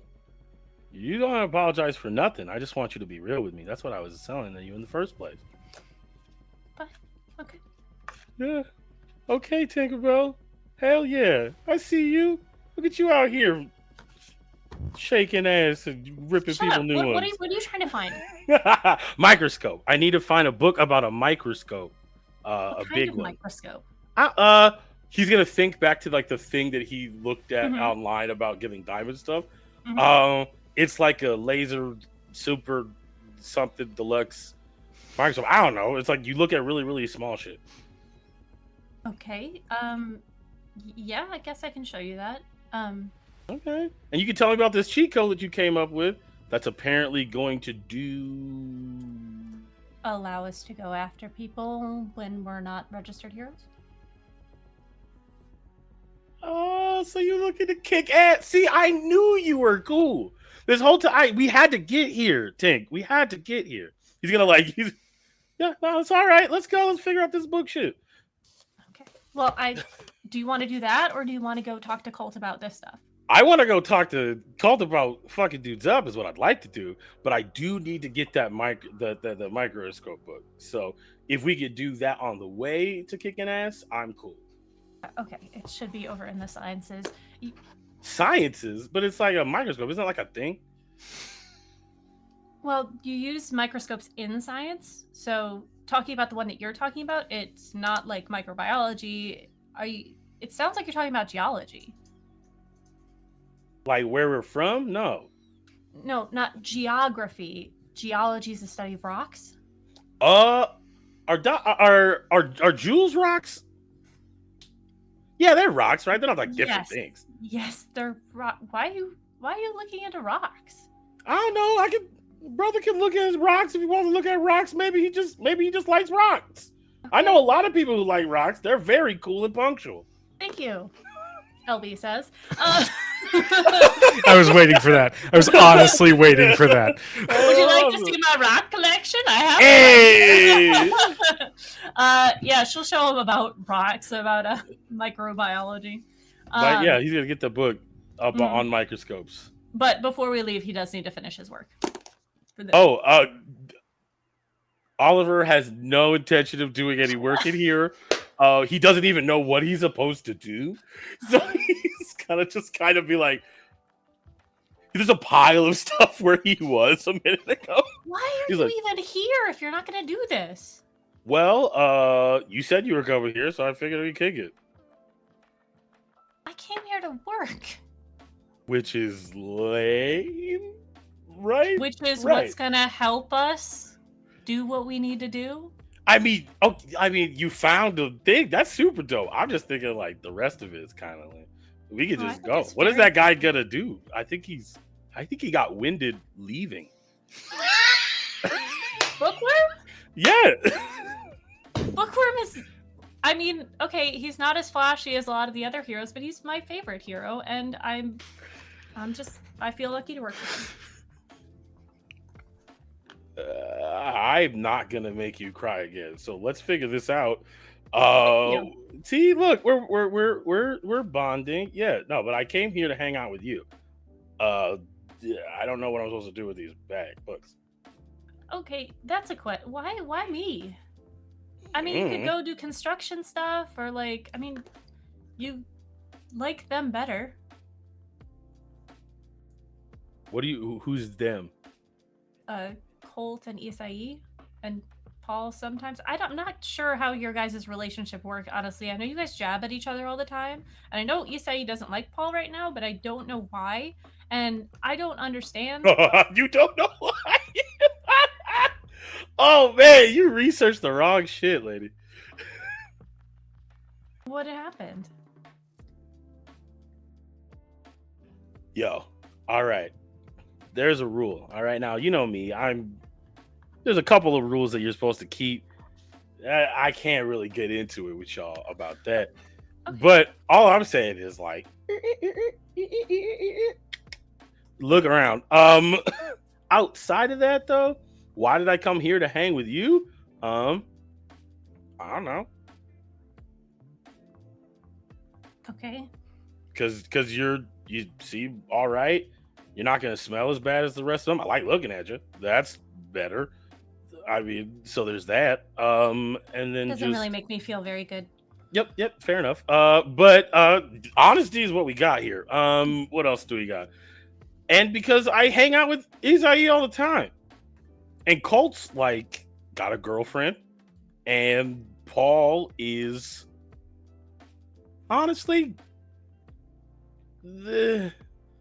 I don't know. I wasn't particularly into Paul, so but Do you like only hang out with people that you're into?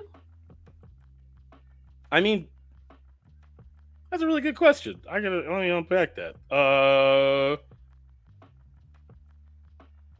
Not anymore? No, actually not pretty much, yeah. But I will say I might be coming around on Paul. I mean, I think he's pretty great. I know you think he's real great. You think he's real great. What's he talking about? Ooh, Paul, please. No, I couldn't. There's a blizzard outside. There's only one bed. Oh.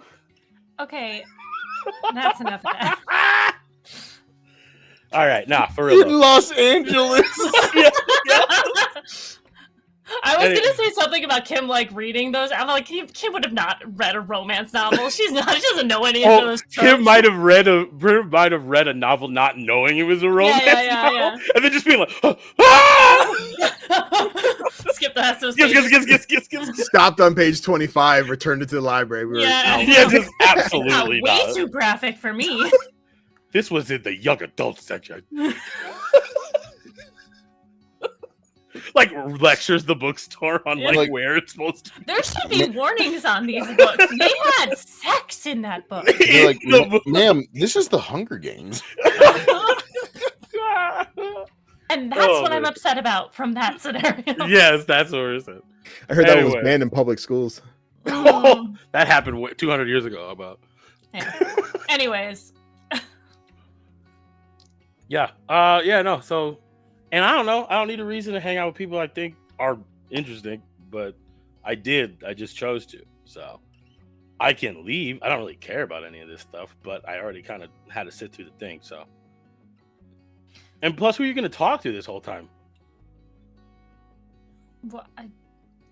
so when I'm working, I don't really talk.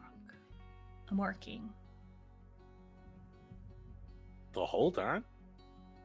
I mean, yeah. Look, okay, here, let me explain it to you this way. Mm-hmm. You enjoy chaos. You're really good at it, right? You like I'll follow making- you on this. Okay, you like making big things happen and making big moves and, you know, Hell yeah, big big moves. loud Yeah, that's stuff. right. Yeah. That's exactly right. I do Yeah. make big moves. I'm liking this conversation. I like quiet things. I like reading books and going for walks and baking cakes. That's what I like. And Uh-huh.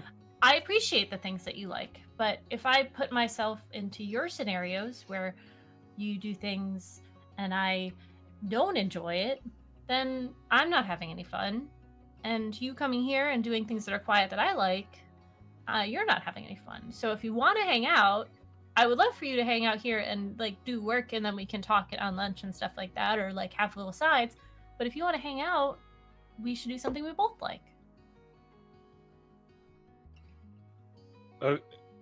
That all tracks surprisingly well. All right. Bet. I come in here, and when you work, I'll leave you alone, and then I get to pick where we go for lunch, and you don't get to say anything about it. Cool? Okay. Hell yeah! Look at this. We're just making this work. He's gonna try to dap you up, and then he's gonna realize who he's talking to. He's gonna be like, "We're just gonna give you a whole one of these. Yeah, I know you guys love that." No, all right. Okay. Okay, but now it's time for lunch, so let's go. Your turn's over. All right. Well, as you guys have that much needed reconnection, Paul and Colt, hit me. What do you guys got? This is a week. Oh, you are muted, Danny. We can't hear you. Paul, did you want to go? Do you need me to go? No, why don't you go first? Sure, we can do that. Definitely those first couple of days, Colt and Amber would have done everything possible to not have to leave the house. I'm sure we've DoorDash stuff. Any chance she would have walked by a window, Colt's like running by and pulling the curtain to be like, whatever minimal security he can supply. Until they realize like, hey, we can't stay like this forever. Assuming I've also still not received any texts or calls up to this point. Nope. Okay. Then we probably would both decide like it's Well, time to let me rephrase. Kim has texted and whatnot. To check in on you guys. Oh no, when did that happen? I didn't bet. Then any responses that was there anything specific or just has she's texted to be like, how you guys good? He's gone. She's at lunch. We're at lunch right now. That's true. We're good. We can circle back around. We had lunch. We'll say that in the span of this week, Amber has convinced her parents to let her stay with you and your mom for a little bit. Kim has returned. I'm sorry, I had to pee.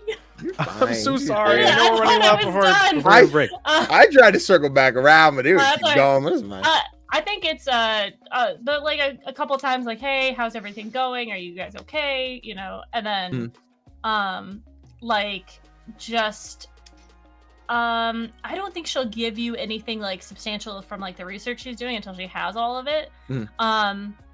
But she'll just be like, do you guys need anything? Like that sort of, you know, I'm Sure. here if you need it. Like I'm giving you space, but I am here.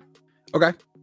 Depending how often, how consistent these texts are, early days would definitely be just like really short, like, yep, we're good. Thanks for checking in. Hope you're doing well.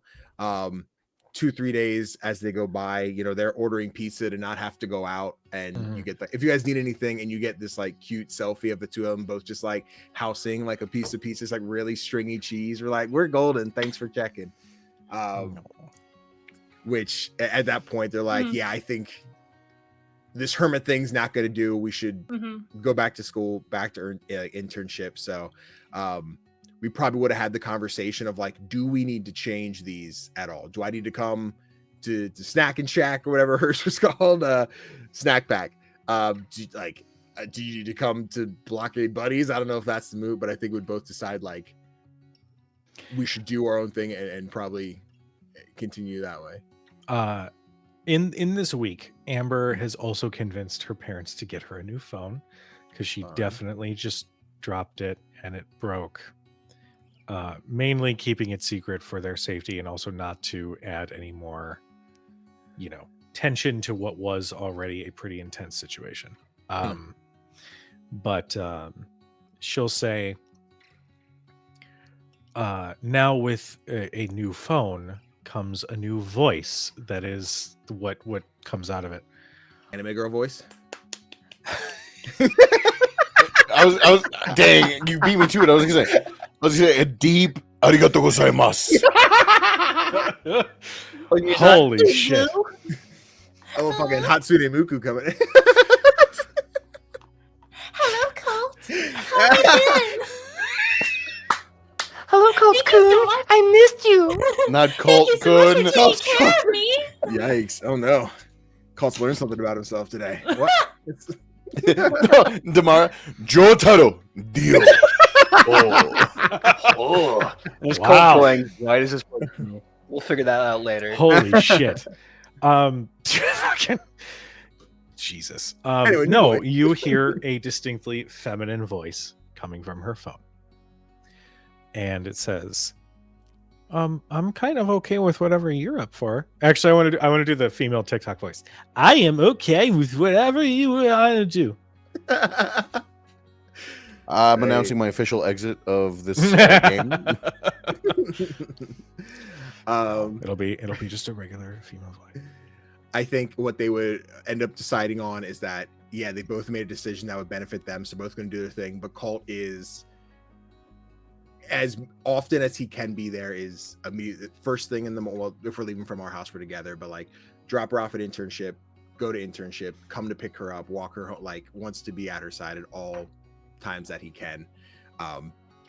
Not really realizing how fucking hovering that feels, but you know what?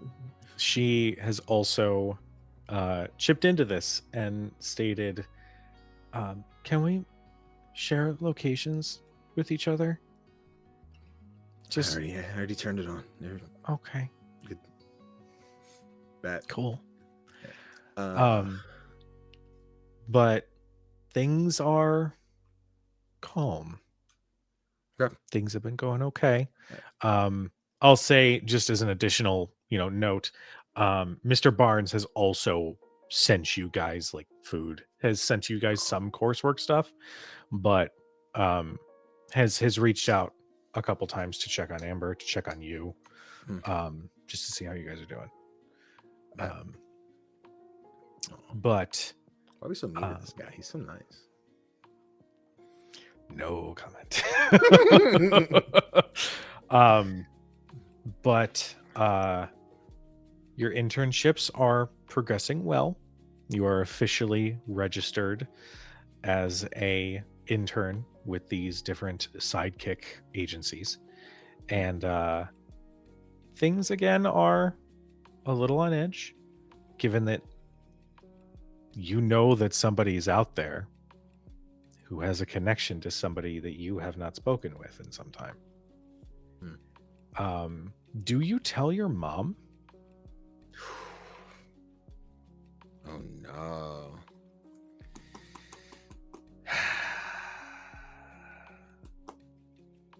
No, I don't think I would.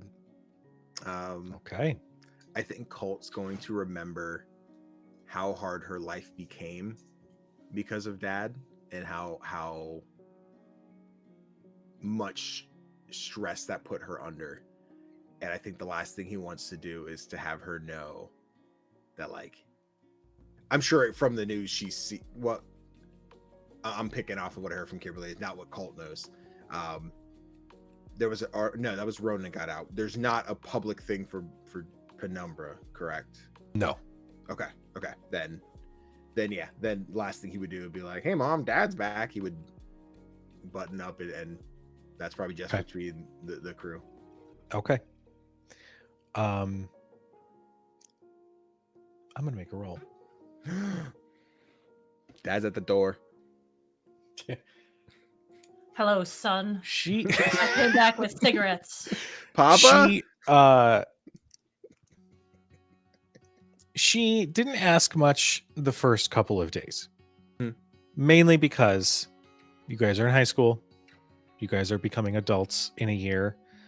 She wants to give you space, but at the same time, there's a question mark, but she doesn't press. She understands that something happened, but again, in the act of wanting to give space, she doesn't dig. She doesn't ask to see your phone or anything like that. She knows that you're not that kind of, troublemaker. Gentle parroting for the win. Yeah. And I will say, as you are at one of your work days, essentially setting up barricades to set up for some festival that's going through the city, like it's not that exciting. It's really just manifesting barricades either from ones that have been delivered or using the sidekick hero's ability to literally create them out of the ground. Someone shows up. Leon. Oh. Leon kind of trudges forward and he's got, like, you guys are instructed to wear those neon orange vests with the stripe across them, and he's still as goth and punked out as possible, now with even more belts and chains and things. And he's sort of trudging up and just sort of stands next to you. This sucks. And he just starts manifesting using his quirk, just lifting rock out of the ground to make some sort of makeshift barricades. Colt is probably caught off guard at first, like, he's talking to me? Okay. Yeah, it's not fun, but it's work, I guess. Fuck work. He just does another one. You and Amber were gone for like most of the week. You guys okay? Are you checking in on me? Fucking deal with it, all right? Okay. Yeah, no, we're good. Just she wasn't feeling super good, so just taking care of her. She's better. She's at her internship now, so All right. thanks Well, for asking. yeah, you're fucking weird. He just lifts another barricade. I'm assuming Colt is as each pillar's going up, his thing is setting like caution tape, but it's like thin strips of neon that are connecting the different pillars. And progressively they're getting just a little bit dimmer the further we go. And he's just like, and it's just to brighten up again. It's like, okay, we're good.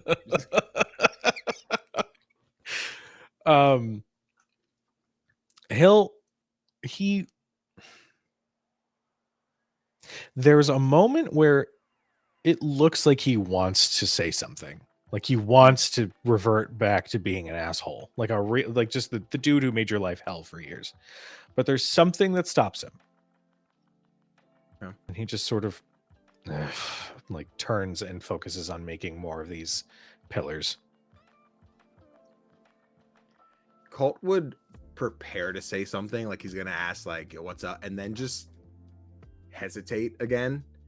And I think he's just like, this seems like a distraction, and right now Leon is not a distraction that I need. That's fair.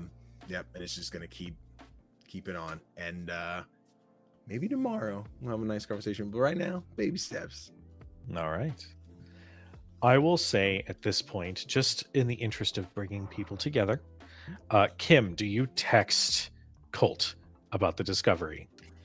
Yes, I think Kim will shoot Colt a text with like a, hey, I hope your internship is going well. I found out some things and I would like to hang out after school if you're free. Amber too. But I'm gonna text her too. Yeah. Imagine Colt is like taking off his vest, like hang it up on whatever rack they have as he gets the text, like, internship's great. I hope yours is well too. Yeah. I have to pick up Amber maybe like an hour. Come on over. Sweet. Sweet indeed. Oh my god. Party. When you pick up Amber, you realize that she doesn't have her phone in her hand. but she does have, they look like headphones that sort of wrap around her neck, and there are two diodes on both sides of her neck that sort of just rest there.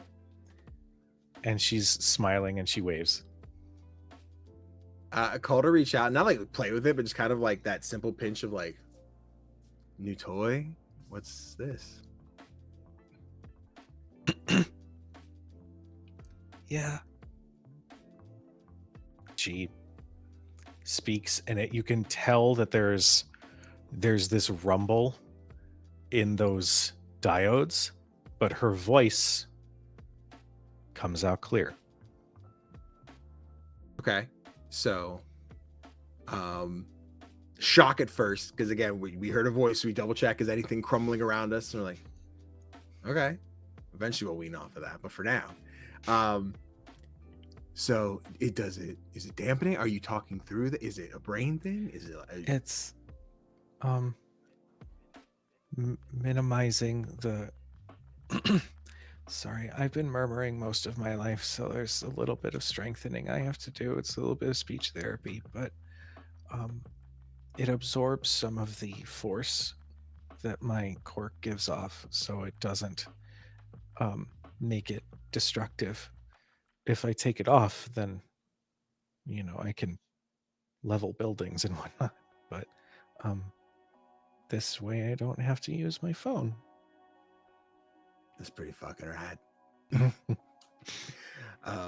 We'll need building shattering later, but not now. So let's keep that on. Okay. Did you get the text from Kim?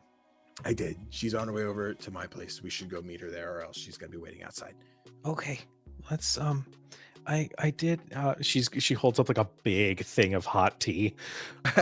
It's sort of the doctor's orders to try to make sure I don't strain my voice a little too much. Yeah. Just figured we could pick up more tea if we need it. Gas station's not far.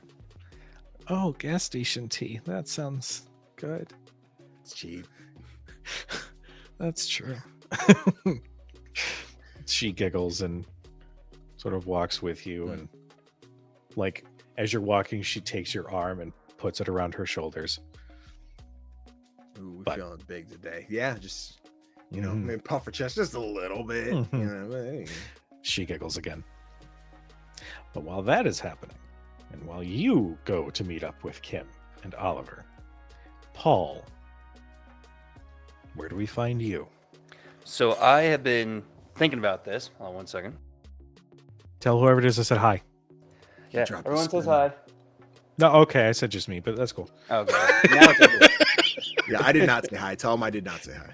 Yeah, Okay. you know what? You're right. You're right, Tell him I Cujo. hope he has a bad day. Wow. I have a lot of things to say, but I'll wait. So I think Paul is having some peak sad boy hours at this point, and he's trying to figure out how best to work through it. He's been doing his internship. He's been taking his extra courses, doing everything, and he's finally just a little overwhelmed. So I think he's going to be like in the gym, just I don't know, maybe like working a heavy bag or something, just trying to like lift the feelings away. Okay. As you are, let me put it this way. How much are you pushing yourself? If it's lifting, I don't think it's going to be too insane. If he is working a heavy bag, he is going to be cathartic boxing. It's no longer technique at this point. He's just kind of in his own brain, and it's a lot. Go ahead and give me a fight roll. There's no DC. The higher you get, the more you damage the bag. That's a total of 8. You feel that adrenaline and that emotion behind every strike build and build and build and build and build. And it's not long before your quirk like unintentionally manifests as additional arms that is just riddling into the bag until one of those knocks it off of the chain. and it clatters to the ground. And you can hear a wiry voice in the background, in a different part of the gym, saying, "Whoa there, calm down, little one. Gonna destroy the gym at this rate. What are you doing?" So as I'm punching, I just keep thinking to myself, like, just kind of like the music's playing, my head starts thinking like, I mean, like he could have been dead too. They both could have been dead. And then what would have been happening, huh? And they just push you away, like, I get it, okay? You're a fucking nerd. Everyone thinks you're just a goddamn dork. It doesn't fucking matter what you fucking do. And I just swing as hard as I can. That's when that happens. When I hear that voice, I just stop. Keep it inside, man. Keep it inside. They hate it when you get angry. Okay. Sorry. Working some new combos. I'm trying to experiment. You know, my bad. I can fix that really fast if you need to. Oh, no. Calm down. And this 4-foot high gentleman with graying, balding hair that's sort of combed back, a rough, like 5 o'clock shadow, and these big bottle cap glasses just approaches. He's wearing like sweatpants that are pulled up to his chest, and he's wearing a hoodie.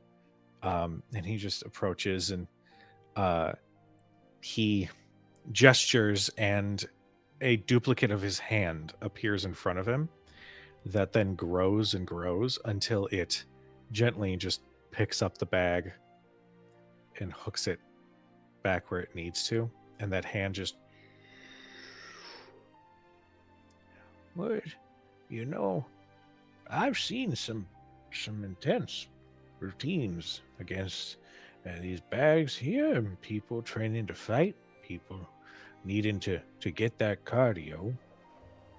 But I've seen a couple people, put a little extra behind it. What extra are you putting behind it, son?" Just, you know, uh, classes are hard, internships are hard, being a high school kid isn't easy. I don't know.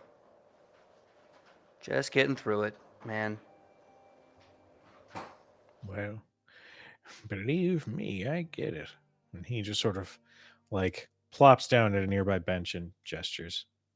You look like you need a break. You want to take a second and stop making us all look bad for just a moment? Thank you. Yeah, I could probably take a break. Yeah, need to reserve my energy. I got a long day ahead of me. Well, if I've learned anything, it's that this life is a big pile of shit. And we just gotta find a way to make something nice out of it when we can. Now, I understand sometimes things can feel heavy, but you gotta find a way through it, or around it, or whatever you gotta do so you can be something close to happy.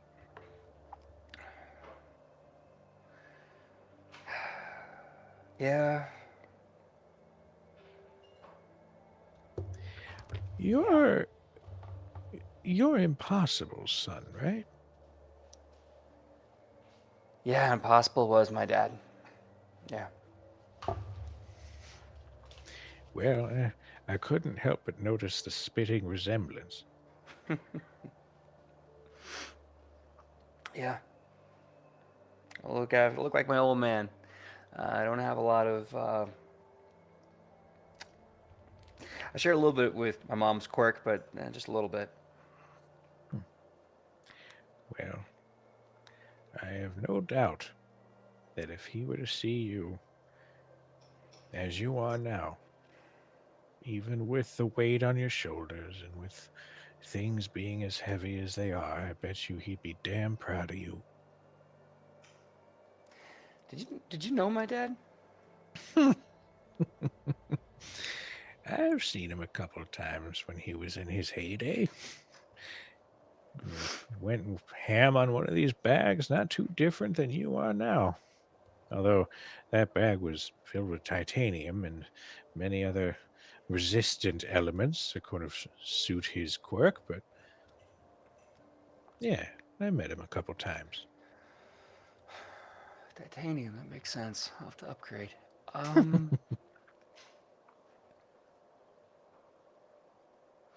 How did he deal with it all? I mean, this is we're not even 20 yet, and this is gonna be the rest of our lives. You know, like, how did he handle hostage situations, villain attacks, natural disasters? Like, I mean, this is gonna be forever. This is the rest of our lives. Like, you know? I know.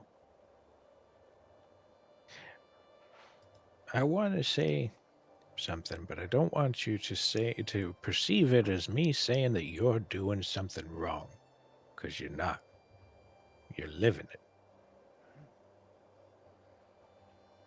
But he took everything on the chin. He took everything. Every bad time when things got a little too rough. When there were lives on the line and decisions to be made that nobody like you or I would be able to make. But he made them.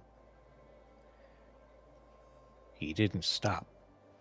Because if he did, then he'd be given this pile of shit that's life, a win over him. Sometimes things are hard. That's just how this goes. But you keep finding a way to get back up. You keep finding a way to fight through it. Because the alternative is what?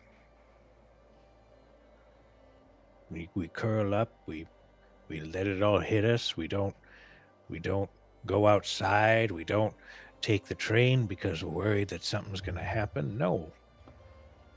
That's not life. We're meant to go through this. And we're meant to show life how fucked it is if it tries to mess with us.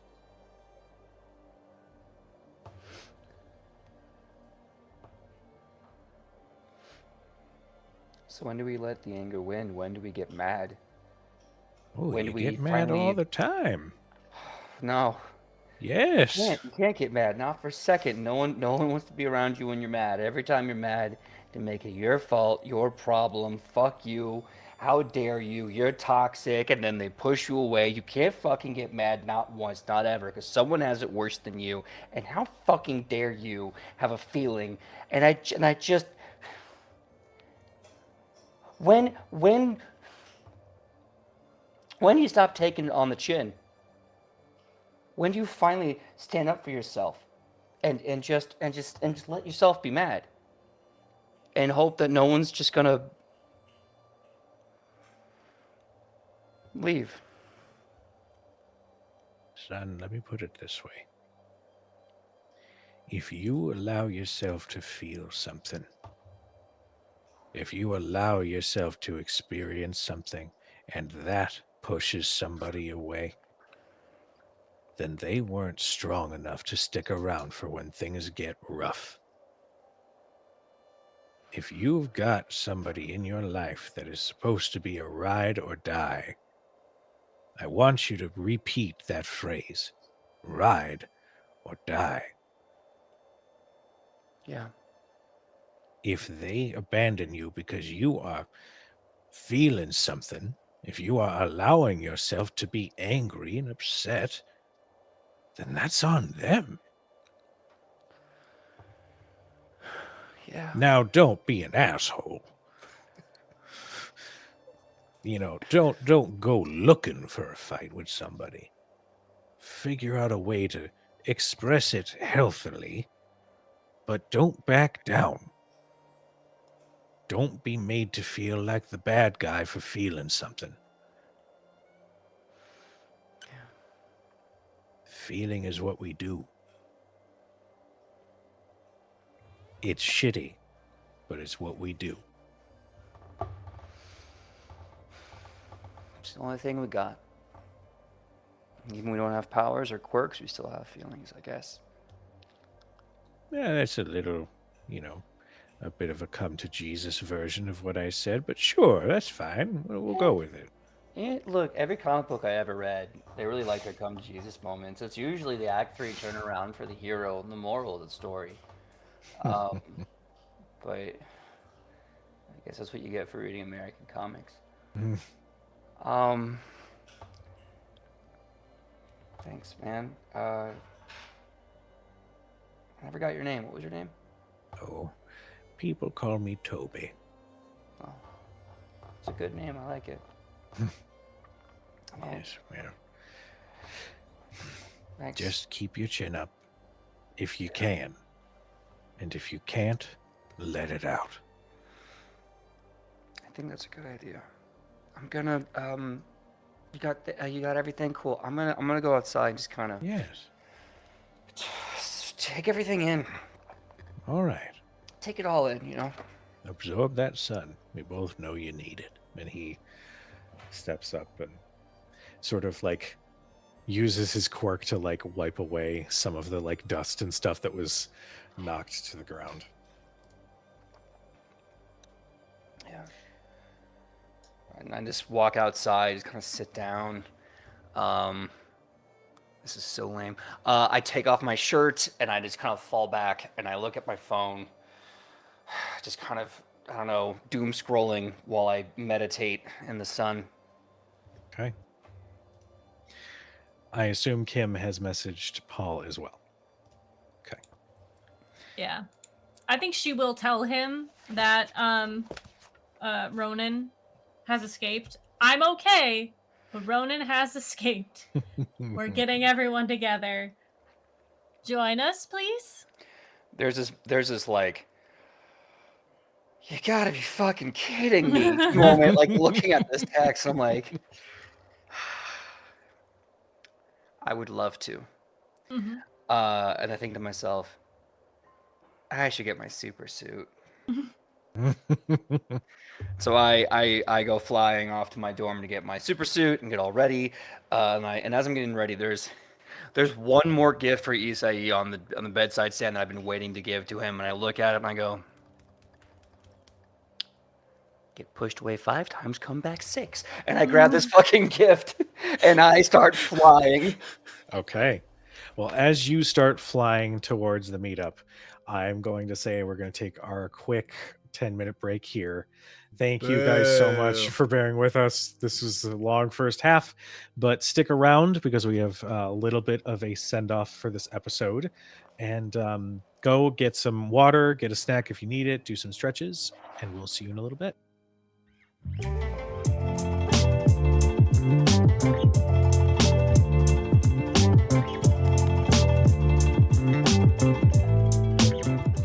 Think so. And what? I literally a second before me. Hello. You may have to demonetize this YouTube episode. We're professionals. Sponsored by Cockwash. I hate it so much. Welcome by presented by Dude Scrub. The only way to get that chub clean is with Dude Scrub. Anyway, Sorry. Not the size of the soap, it's the scrub I and will soap, mute you know what I'm people. talking about? You heard it here, folks. He's oppressing us. Oh man, in this I'll climate, never yikes. escape the breaking news. So, congratulations yourself. Yes, thank you, Phantom. Yep, 100%. So, as I understand it, everybody is regrouping at Colt's house. Is this correct? Yes. Come on over. It's a small place. Not I, says me. I haven't True. heard from anybody as far as I No know. one did text him. Kim thinks he's still in bed. So that's Just- up to Oliver. Despite the text messages that clearly say red. Mm-hmm. Wow. You didn't. Well, I Oliver- assume that you're still recovering. What do you haven't mean, said wow? otherwise, or You don't literally wanna- said I'm making it known that I don't No, want to talk to these you didn't people, make it and now you're like, Yeah. oh well, no, they're not inviting me. They're making no fucking Yeah, effort. wait, all right? hold on. Honestly, This is a very You're good doing nothing question. wrong. 6 days in a row. Yeah, every day. Okay, real quick. Are we going direct, like for this time of event? It is going directly from our conversation with Kim to we left the library and going to this thing, correct? I leave that up to you. I think we Is there a went to stop you want to lunch. make? And We went to then, lunch. Okay, yeah. cool.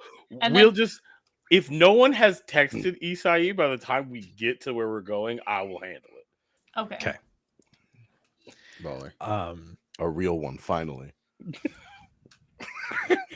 Such a dick move. Fuck. The light people are out of here. Yeah. They're done. 1 by 1 or 2 by 2 for some, you all gather at Colt's place. The floor is yours. I would say as they show up, Colt has every day after the internship come home, and having no means for any actual research like the other two here have, Colt has just stacks of local newspapers, clippings from internet that could in any way, shape, or form be related to anybody that we've heard of. Power outages, like, well, that could be Shockwave, and he's got his red yarn. Like, so is this on this pile and this over here? It's like, brain bleeding at the hospital. This could be anything, and just there's just a mess of nothing coherent, but just like anything that could possibly be just bookmark upon bookmark everywhere. Sounds good. Yeah, I even like the idea that Amber has also chimed in with your corkboard. Damn Mad right. scientists Yeah. just yarn everywhere. But yeah, the floor is yours. What happens next? Knock, knock, knock. Knock, knock, knock. Colt will come open the door. Hey guys, come on in. Excuse the mess, or just thinking. Dang. All right. Hi. Hey, I just friendly hug. Impulsively, not Colt's move. Just like, hey, It's okay. I'm tired. Sorry. It's okay. Welcome. I'm a come hugger. on in. Oh, okay. Return the hug. We'll do it again. Hey, Amber. Hi. So Whoa. speak as well. Whoa. Yeah, it's new and I'm kind of getting a sore throat, but I can kind of start speaking on my own now. Oh my So gosh. exciting. Is that what you sound like? That's crazy. No, I'm doing someone else's voice. She just kind of gives a look like, Like, oh, that makes sense. I was like, that doesn't seem like how you would sound in my head. I always thought you were gonna be like British or something. I mean, I could try and learn a British accent. I'm kind of All going right, through yeah. speech therapy, so Look at that. There you go. This is why you have it. All right, British accent. That's the next thing that's online for you, as well as stacks of crazy person papers. So we're doing a lot of cool stuff. I got a lot of shit to figure out. Just don't touch the stacks yet. I'm Oh, figuring shit out. yeah, You he's nailed got this some one. weird filing system in place. I'm still trying to learn it. no, this one's real. Hold on. Which one? What do I This, have? she steps over some things, so she kind of walks up to the wall and points to one that's like, like a breaking and entering sort of thing without any breaking. All right, then anything that's tethered that seems unrelated now that is still tied to the right person, Colt just like shoves a bunch of newspaper clippings away. It's like, okay, so this is the right one, and it's with Oh, okay, wait, don't. I've got, and she kind of like holds up a stack of papers. Are we just Iron pushing Man. papers over? Because I can do that. don't touch it. Okay, I'm just saying. You just started. You said don't touch it. You start pushing. I did it. Oh, Wait okay. until I show you everything is. Don't Got touch it yet. Okay, I won't touch anything. It's hard because there's papers all over the place, but I will figure out how to Go do sit in that. Colt's gonna point to a chair that has the typical like, I did my laundry, but I have not folded it, and I've not put. I just moved it from my bed to the chair, which is currently just out of the way. Go move that. Sit there. Don't touch anything yet. that. Okay, I will do that. He will swap the laundry out with like something else. In There's just now laundry in a new. Oh no! I like He just the- does it rapid fast because it's I one was at a gonna time. say, I like that laundry becomes one when it is a Yeah. together. And Knot then my you- clothes together when they're not folded, so it's just one big knot. Eh? Knock, knock, knock. Excuse me. Okay, Knock, hold on. knock. Ooh, a deeper knock, Paul. Mhm. Um, hold on, Kim. I'll be right back. I'm gonna go at the door. Hey, Paul, come on in. Hey. Hey, hi. I'm wearing my super suit. I have a duffel bag with me, and I coming in.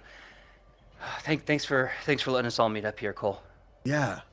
You're over ready, I think. Yep, yep. What is it? Victory loves preparation, or whatever those Romans said. I don't know. Yeah. Okay. Did you just come from a workout? Yeah, yeah. I did. I was doing some extra boxing. Yeah. Yeah, your arms are looking good. I mean, not that they don't always, but I just noticed them is all. So thank you. Yeah. If you ever want to like help me with some boxing or some Brazilian jiu-jitsu, I'd love to do some training together sometime. I'll come and root you on. Okay. I'd like that very much. Yeah. Anyways, Yeah. so I have some information. That Whoa, Yes, whoa, whoa, please. what? Oh, what? We gotta wait. We don't got everybody. Is Isai coming? Is he doing? I don't okay? Is know. anybody I here for wasn't the that? one who called. I wouldn't call this meeting. Holy crap, Amber, are you talking? That's amazing. Oh, it's a new development. I'm still kind of learning how it all works. The Hey, no, British you're accent's not in yet. no. Well, hey, you know what? All on time. That's amazing. Baby steps. And by the way, I zip open my duffel bag and I foot around for a bit and go, oh, by the way, I was just thinking about everything about you. I was everything. And listen, and I hand you 2 ASL dictionary books. I'm like, look, in case there's ever a communication problem and you can't speak, there's always another way to talk.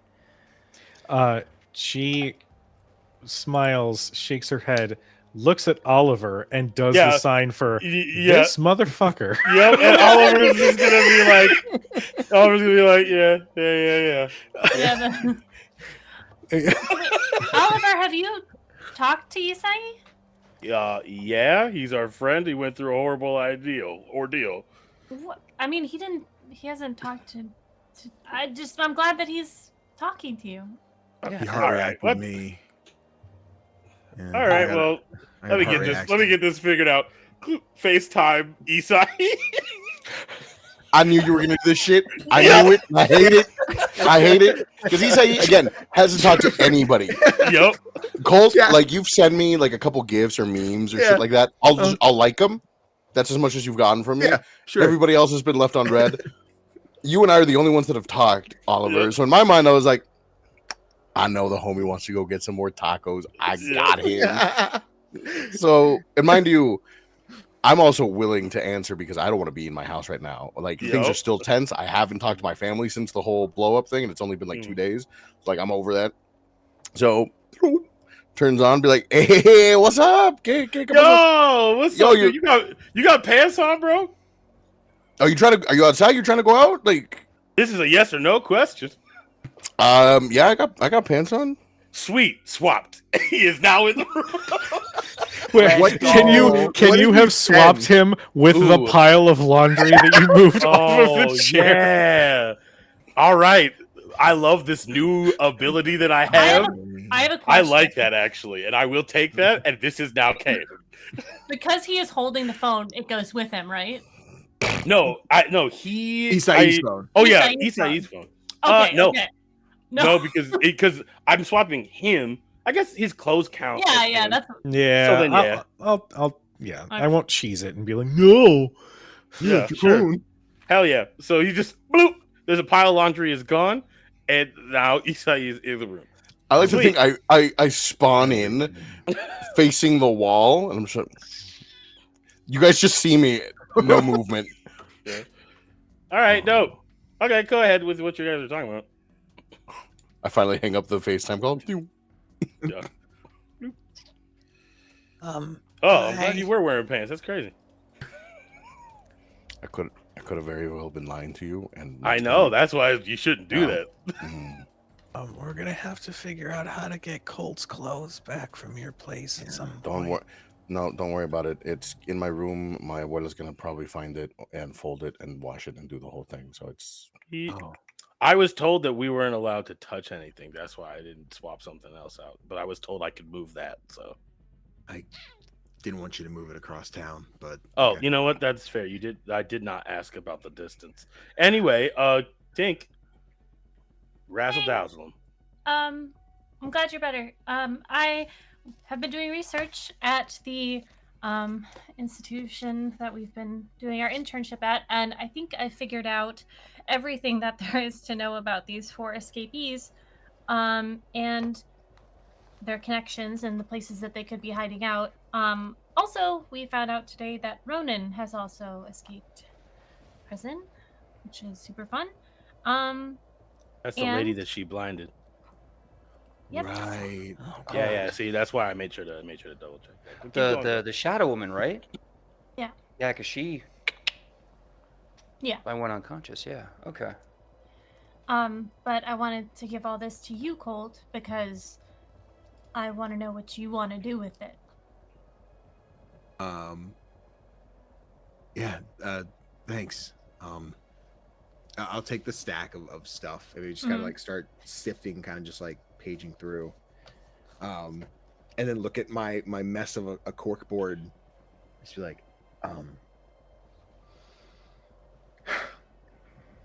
there's a lot here. Mhm. Not just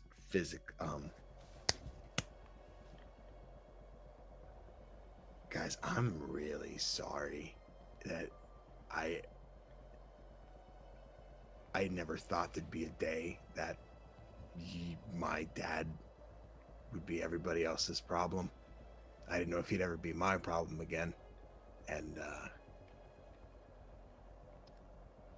if you guys don't want to get involved with this, I get it. Hey, no. No. First things first. You are not responsible for your dad. I think we all know that for ourselves and for you. You didn't know he was going to do this shit. No one knew. He's not your responsibility. And also, I don't know about you all, but I care about you all. I love you all. If one of us gets into some bullshit, we all get into some bullshit. We ride or we die. And I, for one, am ready to beat his fucking ass. No offense to your dad. None taken. I wouldn't stop you. Cool. Then I guess if Kimberly wants to guide, you may touch the papers now. Just please don't teleport any more of my clothing. No promises. I One of my would favorite like sweaters you. of his was in that pile, so I'm Oh. just saying. Also, I should mention that Oliver is wearing a green sweater. That's a nice one. I saw that on the rack the other day. Wait. To confirm. So it does say, like, All Might on it, right? No, I thought it said, I thought it said No, it was no. sweater. The one that Phoebe got for herself. With had oh, All Might okay. on it. Gotcha. All right, because I was watching that moment. I thought in she the episode, I got was like, him.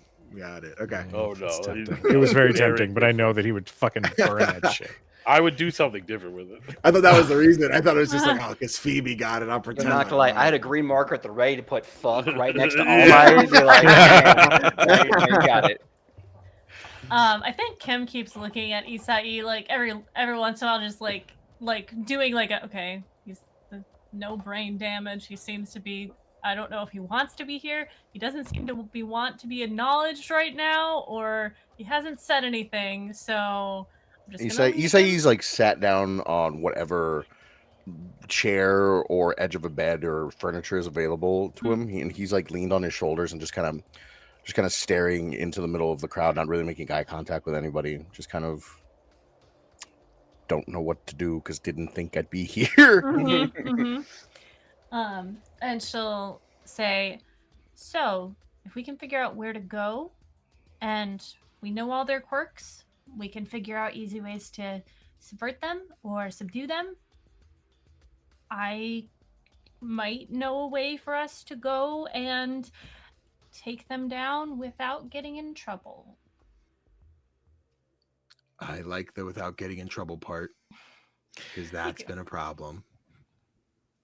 Oliver, you get a text Mm-hmm. from that number. and it says, "You're not ready for that yet, Oh, dang. Forest, this Yeah. weekend." Yeah. No, I know. He does. He just kind of says it like out loud. I know. Okay. Well, guess what, everybody? We are. I'm gonna get into it. Do you mind? Tink, you finished? Yep. Sweet. Any other paper related information, Colt? I guess not. I smacked the Sweet. stack of papers. Awesome. Platitudes, Paul. Anything particularly interesting? Fuck All Might. Oh hell yeah, Paul. All right. Like all by it. I'm always about that. Isai, middle distance. Sweet. All right. So here's the situation. Because I don't want y'all to die, and the last time we got in a very particular scrape, that was pretty much what was happening, except for Amber and Colt kicking some ass. Way to go on that. I don't think y'all are ready. I don't think you're ready, to be honest. I don't think you guys have ever been in a fight, let alone been in a fight to the death. I think that we could use a little bit of perspective. I think this is what I think we need to do. I think that what we need to do is train. And I'm not talking about train at school. I'm talking about getting out there and letting your powers rip. Isai didn't even know he could do what he could do. He's been going to that school for how long? They don't care about whether you do well, guys. They put you in D. They catch you in class D. We have a person who has the ability to do anything. A guy who's creating light constructs like he's walking down the street. And also Colt and Kimberly are here. So this is what I'm thinking. We go, and Amber also keep it up. I keep forgetting. You're so loud. So here's the thing. Her eyes just narrow as she just leans a little closer to Colt. Yeah. There is it's not an internship because that's not what it is, but I have been told that there is a space that we could go to away from people. He looks at like Amber that could get hurt, or buildings that could fall down. Apparently that's a problem. Where we could go and we can actually take some time and learn how to do this shit properly. I think we can, if we can convince your parental units to get us out, let us get out of whatever things that you need to do, we could go there. And we'll all be together, because here's the thing. Y'all keep walking around by yourselves is not smart. And the waiting for the adults to get on this is not going to happen, but we can't run in and get beat up by villains. So I say we go, we take a weekend, we really take it out. Kick the wheels off. Show what you could do. I'll help. I'm just gonna look at Cole and be like, this is weird, right? Yeah. Very weird. I think it's weird that we spent hours the other day debating whether we should stay here or go save Amber. And the guy who told us to get off our asses and go do it right now is now telling us not to get off our asses and go do it right now. So forgive me when this sounds really contradictory, Oliver, but what's up? Well, that would be a very interesting way to phrase the events that have transpired. But the situation was, there was someone who was, and by someone I mean our friend Amber, who was kidnapped. We don't have that situation now. So we can do something other than sit on our asses, which is actually not what I'm asking you to do. I'm asking you to go out and get better for real, for real. 2 days is different when there's nobody captive than 2 days when there is. Why can't we use the training facilities at school? I mean, I guess you could if you think they're going to let you get better. But Class 1A, Class 1B, Class 1C, Class 1, all they get priority. You're not going to get in there. So what I'm saying is you could wait. And and Mr. Barnes has done a great ass job training you guys for villain attacks, clearly. So this is what I'm saying. We can go out, we can do some shit, we can get on it. I mean, two things. One, we were in a situation where we forced ourselves to do something that we weren't ready for yet. And that happened as it happened. And I think we're in a place now where we're starting to understand that while we have powers, we are still figuring out what those powers are. We're figuring out who we are. We're moving through it. And number two, I mean, yeah, I'm all about this idea. Are you kidding me? Like we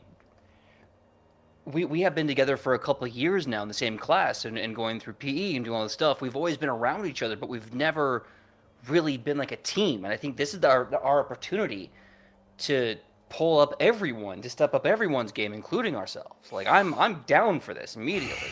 But my worry is, are 2 days gonna be enough to turn the tables around?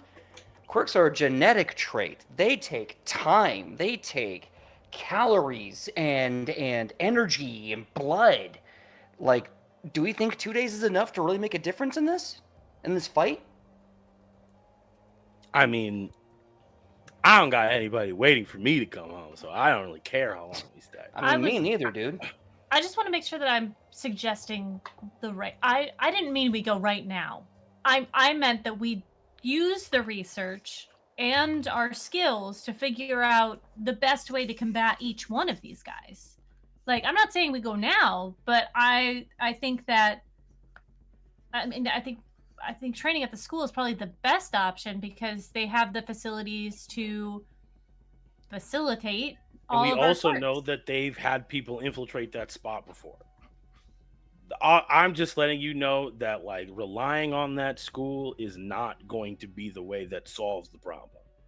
I think If- Isai Go. speaks up for the first time. To add to Oliver's thing there, and again, he hasn't really looked up from the spot. He's looking at the ground where he's seated, but he's like, I think what Oliver's trying to say is that the school's there to teach us how to control our powers, not to use them. And I think there's a difference between those two things. I think what he's saying is that there's a place where we can test the full limits of our powers in case we ever have to go there. We know how to get there. Exactly. That's what I'm talking about. We're in Class 1D. They put you in sidekick things. They were never going to teach you how to do shit. That's Okay, not what you're in. I know you really don't like the school, and I understand why. But what place are you suggesting? I actually don't know. Matt does not know. Oh, okay. I was like, what? So we're gonna You said D'Angelo's Forest? Yeah. Where is that in Los Angeles, man? The Angeles Forest. D'Angelo's The Forest. the Not yes. D'Angelo's It is- Forest? No, No, no. D'Angelo doesn't go I there. want to go to D'Angelo's Forest. I want to please. go to Who's D'Angelo's. D'Angelo's? Yo, that place D'Angelo's, sounds they got a dope. chain. It smells of lavender all the time. There's like soft music playing. It smells like cocoa butter as soon as you walk in. Yeah, Yeah. baby. Jesse, but like shot from the torso up. Yeah, yeah. Paul walks out, he's got cornrows. Be like, what the fuck is that? It's how they got their I didn't groove work for back. them, I swear. Yeah, everyone Oh got my box braids. God. Kim's got box braids. It's just crazy. It's never know. Oh my god. Yo, hey, yo, anybody else got a Oh, butterfly tattoo on their Yeah, cheeks? but yeah, whatever. No. This is Oliver's gonna be like this. He's gonna be like, "There's a spot in the forest that's away from people and things that you could hurt on accident. I know of it because I was told about it by somebody that I don't know. I'm not saying that I trust them, but I know they're not with these people as of right now. And I know that there's 6 of us and one of them. So on the off chance that something goes crazy, we can just deal with it like we did before. But I mean this. He's gonna look at each and every one of you. He's gonna be like, Colt, you want to protect people, right? You don't want this thing to happen again, right? You're gonna need to get stronger for that to happen. Paul, you know you can do more than what you're doing. You know that. Freaking Tinkerbell over here needs time and space to research more and then also probably get her hands dirty. Somebody's coming after you and they're not going to wait for you to research a reason from them to not. And Amber, when's the last time you got to scream? Don't you have something to scream about? And there's no one that's going to get hurt when you do. And Isai, it's time for you to step all the way up. So, let's go. You had me at train. I'm just saying. I'm ready to jump. All on right, this. Paul wants a train. That I can do. But that'll be a different time and I'll make some calls. I think he said 2 train. He wants 2 train. He doesn't want a train. I hate how long that took me to get. Oliver turns. I could tell I was the pervert at first. Oliver's just like, love the attitude, calling Chad Theseus, but next. Like, I'm here for that. That's not what I said, but there's gonna be a lot of wood around, so we can make something happen. What do you think?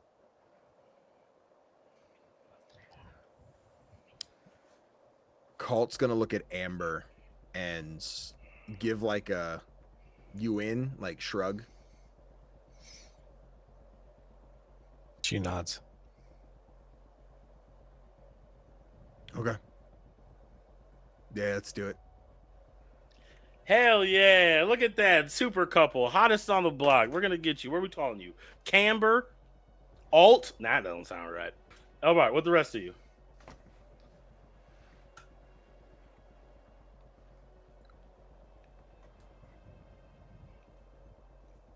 What's up, guys? I mean, I know it's scary, but like, I'm not scared. I just don't think it's a good idea to go into a random forest and use our powers. that's fair. Because my claws does not protect against that. We're not hurting anybody. We're not doing anything No, to but we're going anybody. to be doing damage to a national park.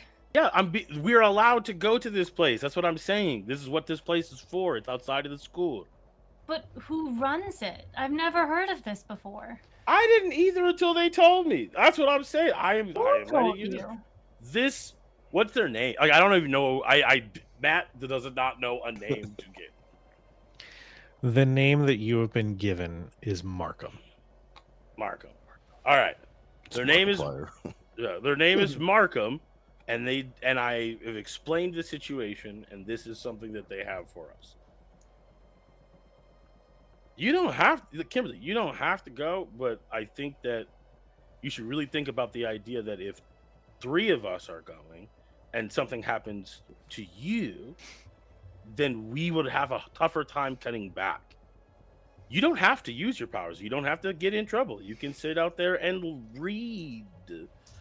But you should come.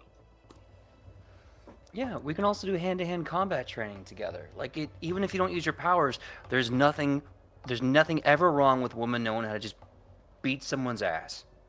Exactly. We love getting our ass beat by women. I mean, that's your thing, and I support that. But in our downtime, if you want to look at these documents, can do that too.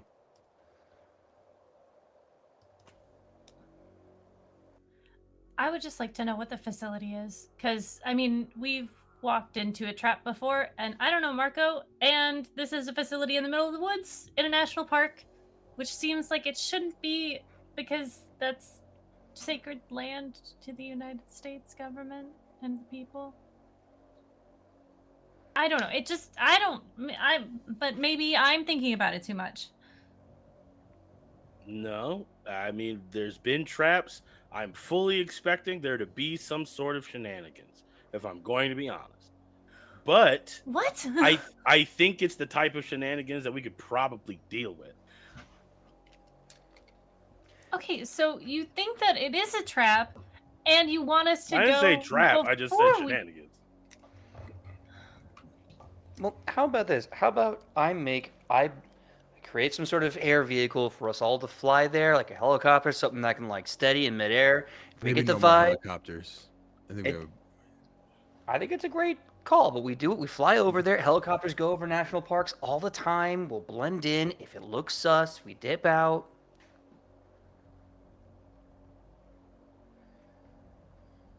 I mean, if it's what everybody wants to do, but I don't. If we're voting, my vote is nay. Isai, where you at?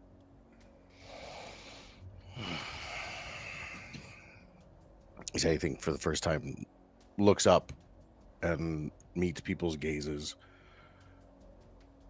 Well, it looks like everybody's pretty hell-bent on doing this, and listen, Oliver's got a point. So, I mean, I was in from the moment he and I had tacos the other day.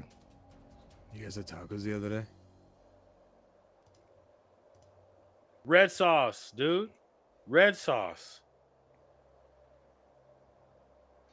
Wait, you all hung out and you didn't tell anyone else in the crew? Like, you're allowed to have your own time, clearly, but like, we all were messaging you like crazy, just making sure you were okay.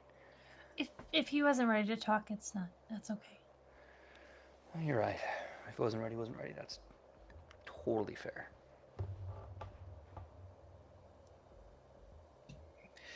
I think maybe it could be good for all of us to kind of be able to flex a little.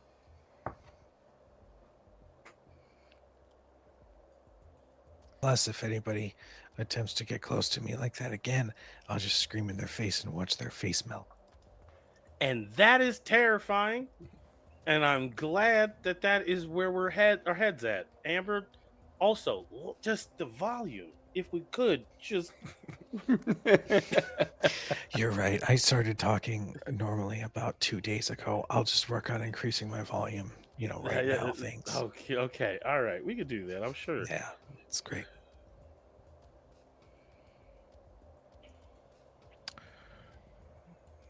All right, so All right. when does this motley crew leave then?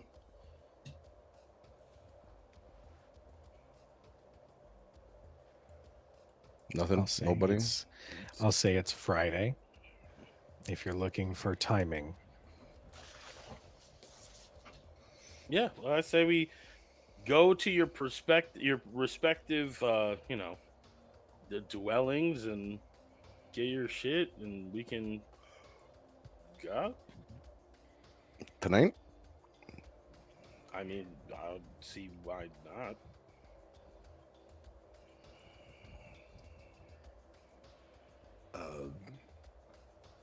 All I'm saying is that like these people know where we are all the time, and you guys have regular schedules. If I can find you, then they can. This is not something that they're expecting you to do. Do you have a particular coordinate, an address, or just... I will give them the address that I was given. You get a set of coordinates. Yeah. Okay, good. Can we Isai- do tomorrow? Sorry. No, go ahead. I think when you ask that, Isai is still going to do what he was going to do, and he stands up and just walks through the circle that you guys have got towards the door. And he's like, I'm just going to meet you guys there then. Yeah. Oh, hey, Isai, before you go, hold on. Open up my duffel bag. I reach in, and I pull out the sixth gift. You see this like game that you can take, like a video game you can take anywhere, and it's got an old ROM hack of like the ancient PlayStation 4. Uh, and Ancient. and he's like, here you go, man. I know you're out of commission for a while. If you happen to take a few extra days off, but you have like nothing better to do, sink a few hours into Baldur's Gate 9. I hear it's a really good game. Nah, it is amazing. On a PS4? I know. Yeah, you that's promised. crazy. Damn, that's wild. This was the great regression. They restarted the numbers after like Yeah. 17 years. Yeah. It was a Four to, remake. like, the capital 4. Wow. Oh yeah. Isai grabs it, looks at it, looks at you, and gives you one of these. Hold on, I'm trying not to just. Very cool. And as he starts walking out, you see him just put it on like whatever tabletop is nearby him, and he leaves without it. I'm gonna walk over, pick up the gift. Are you outside? Have you left the house? I've opened the door and I'm on my way out. Whether I'm still in the doorway or out, either way. Okay. Hey man, what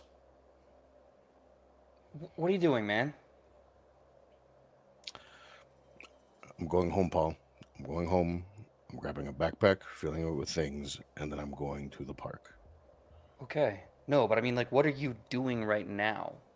What is this, man? I'm opening a door.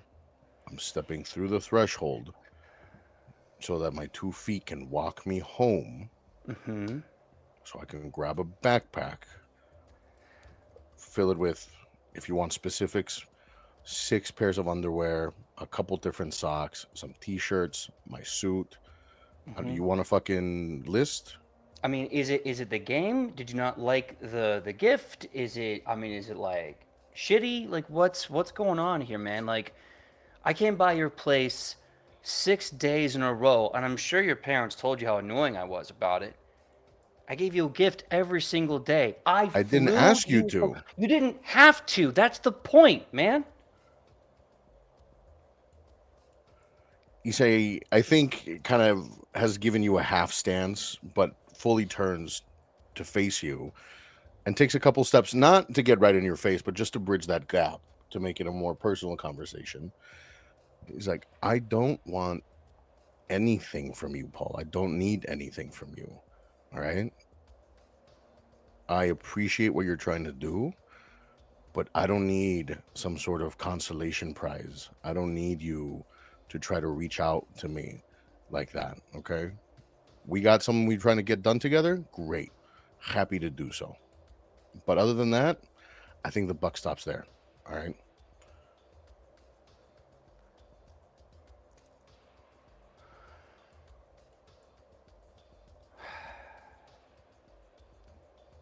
I said, I'm grateful you took me back to my family's. Really, thank you for that.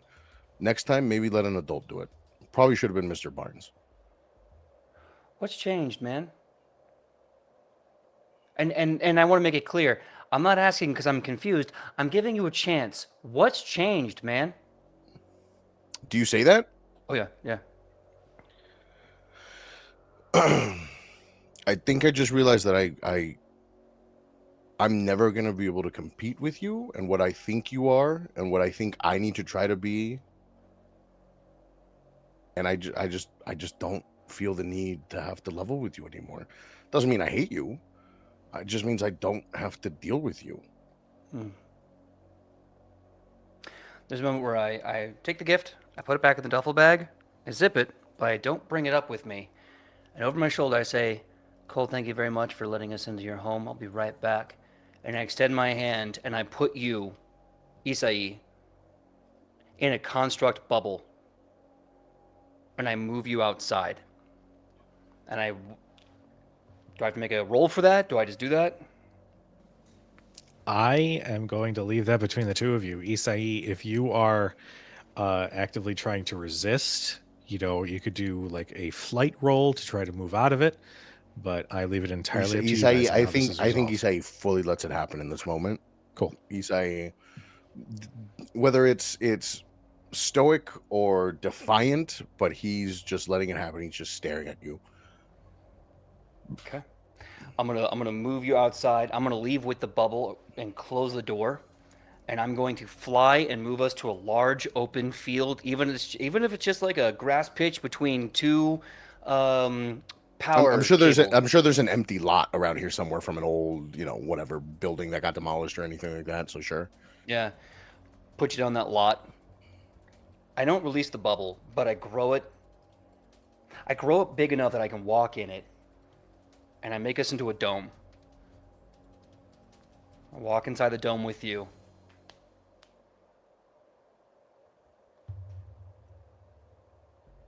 What changed, man? And don't think about anything. This is soundproof. It's opaque. You can't see in and out of it. It's just you and me and whatever you're going through right now. Okay? You can do whatever you got to do, but this is dumb shit. I'm sorry. This is stupid, man.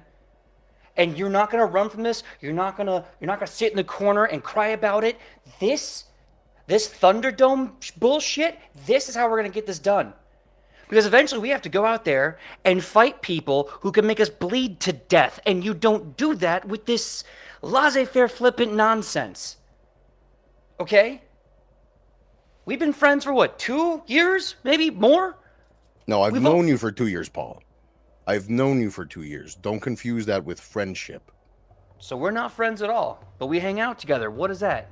Do we hang out together? Last I checked, I'm hanging out with my friends. You happen to be there. So you, me, Colt, Oliver, Kimberly. I'm the odd one out. I don't know about you and their relationships. All right, I don't know how you fit into their life. Colt and I, tight. Kimberly, known her for years. Oliver and I, hey, we went and got tacos. You and I, what do we got? I mean, we got you in the back seat, tell me what to do. We got us hanging out on the football field.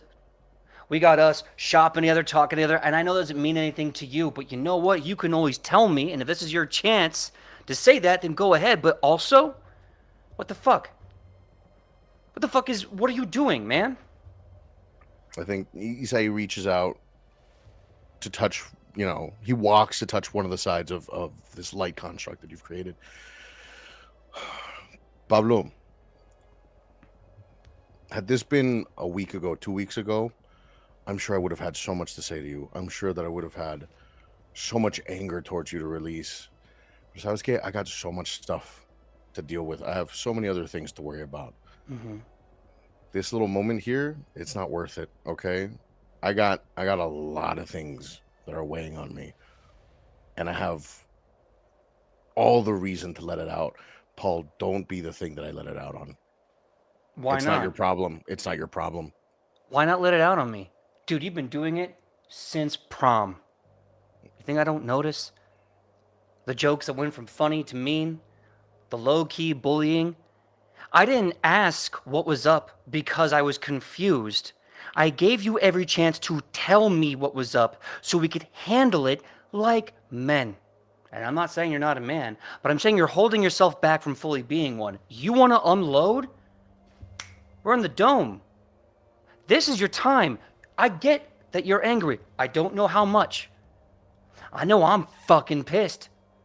But the more we hold on to that and stop having this necessary moment that makes things cool or makes things end for fucking ever, then we're always gonna be a little shitty, a little mad, a little bit of a fucking bully. So please, don't hold back. You wanna hit me? Believe you me, I have ways I can take that. You wanna yell at me? I've taken worse. I'm not saying that you're not good enough, and I'm not saying that what you have isn't important, and I'm not saying I can't handle it. I'm just saying if you don't do anything, you don't get anything. So please, while we're in this space, take this as a chance to get what you need out of your fucking system. Because we don't got time for this. DM, I would love to manifest a quirk. Oh boy. Okay. And my intent is the equivalent of kinetic absorption, but with light. Okay. whether it releases back as light or whether it releases back as whatever else Sorry, it turns it into. sounded like you said ass light. Go ahead. Damn right. make baby. me a quirk roll. I'm gonna say your DC for this. I'm gonna say it's gonna be 8.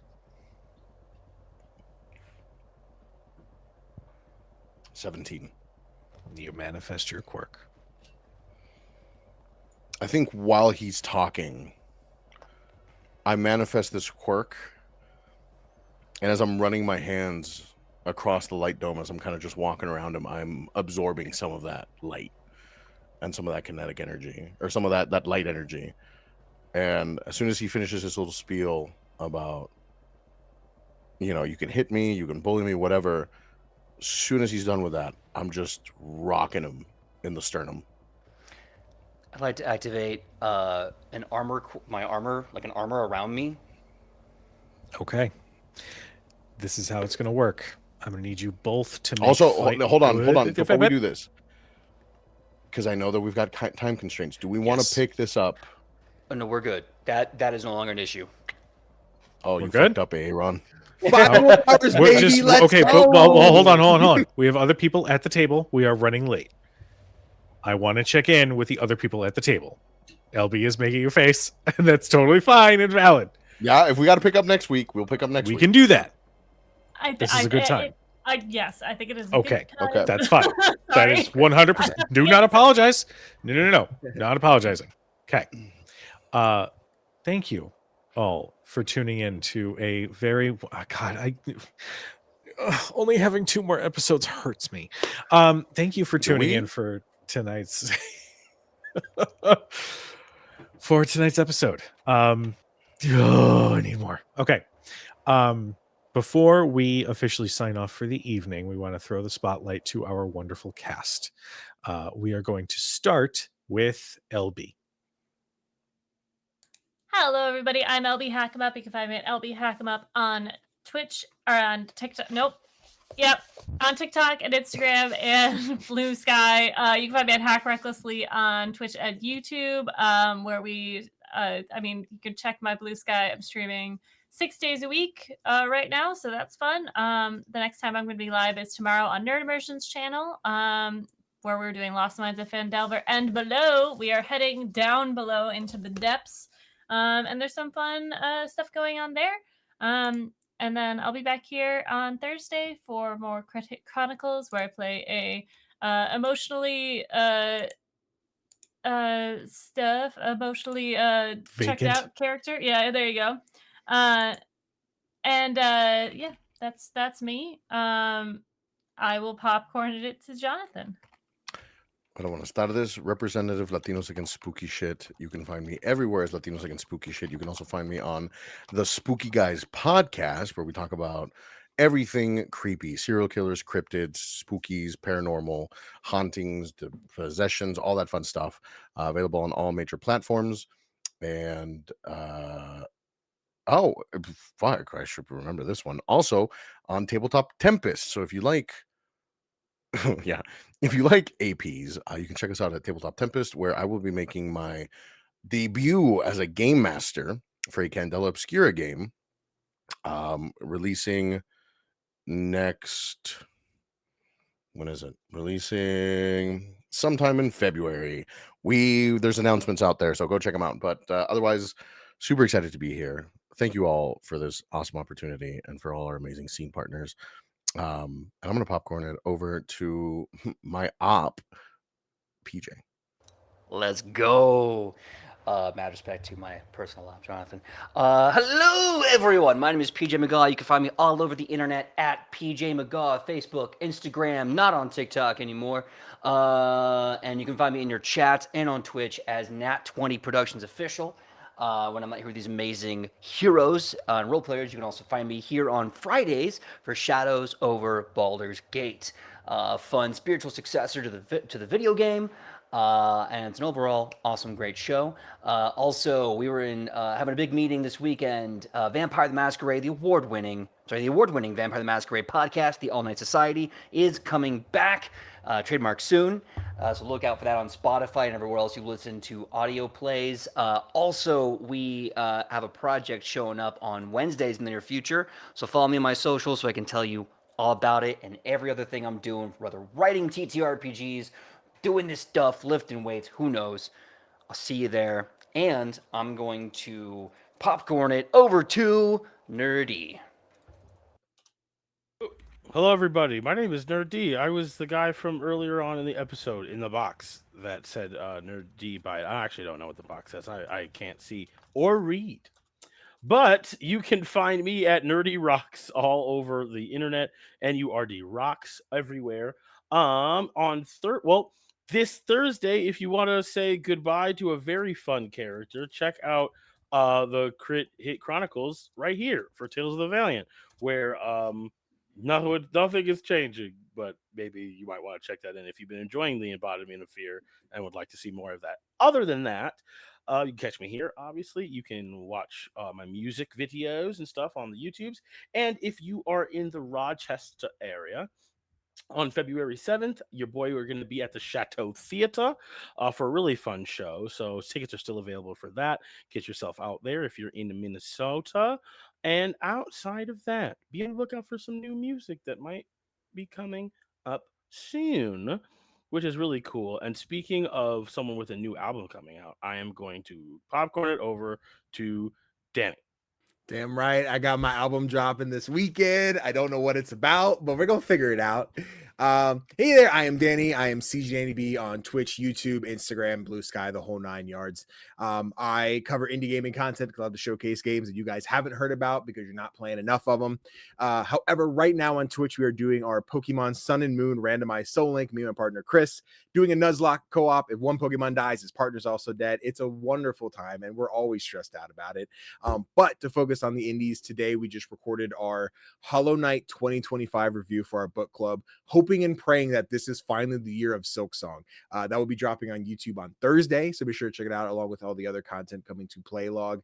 And then reviews out the ass now. We're for indie stuff. We got so many things. I've dropped 4 in the last week. I'm hoping to drop another one tomorrow and a few more. And then I just see Jackalope. No, Danny doesn't do music. Nerdy set me up for something that I was not prepared for. There might be a King Dice cover coming one day. It's recorded, just requires some work. I don't know.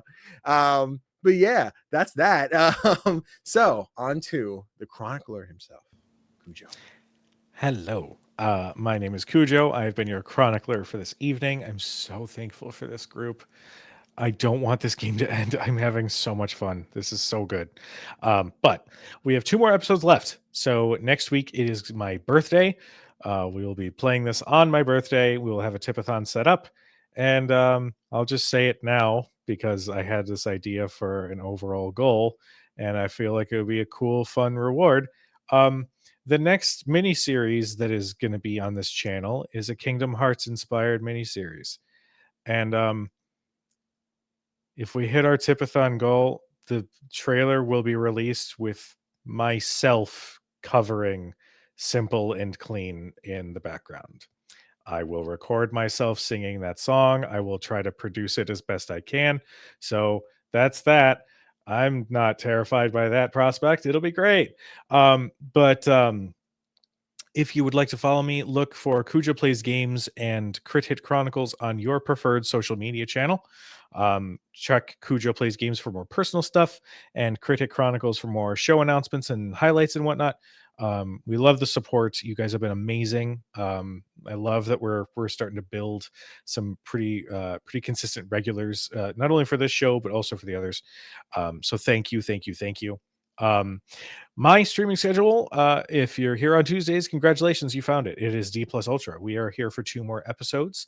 On Thursdays, we have the Tales of the Valiant, where we are sponsored by Kobold Press. Thank you, Kobold Press, for the sponsorship.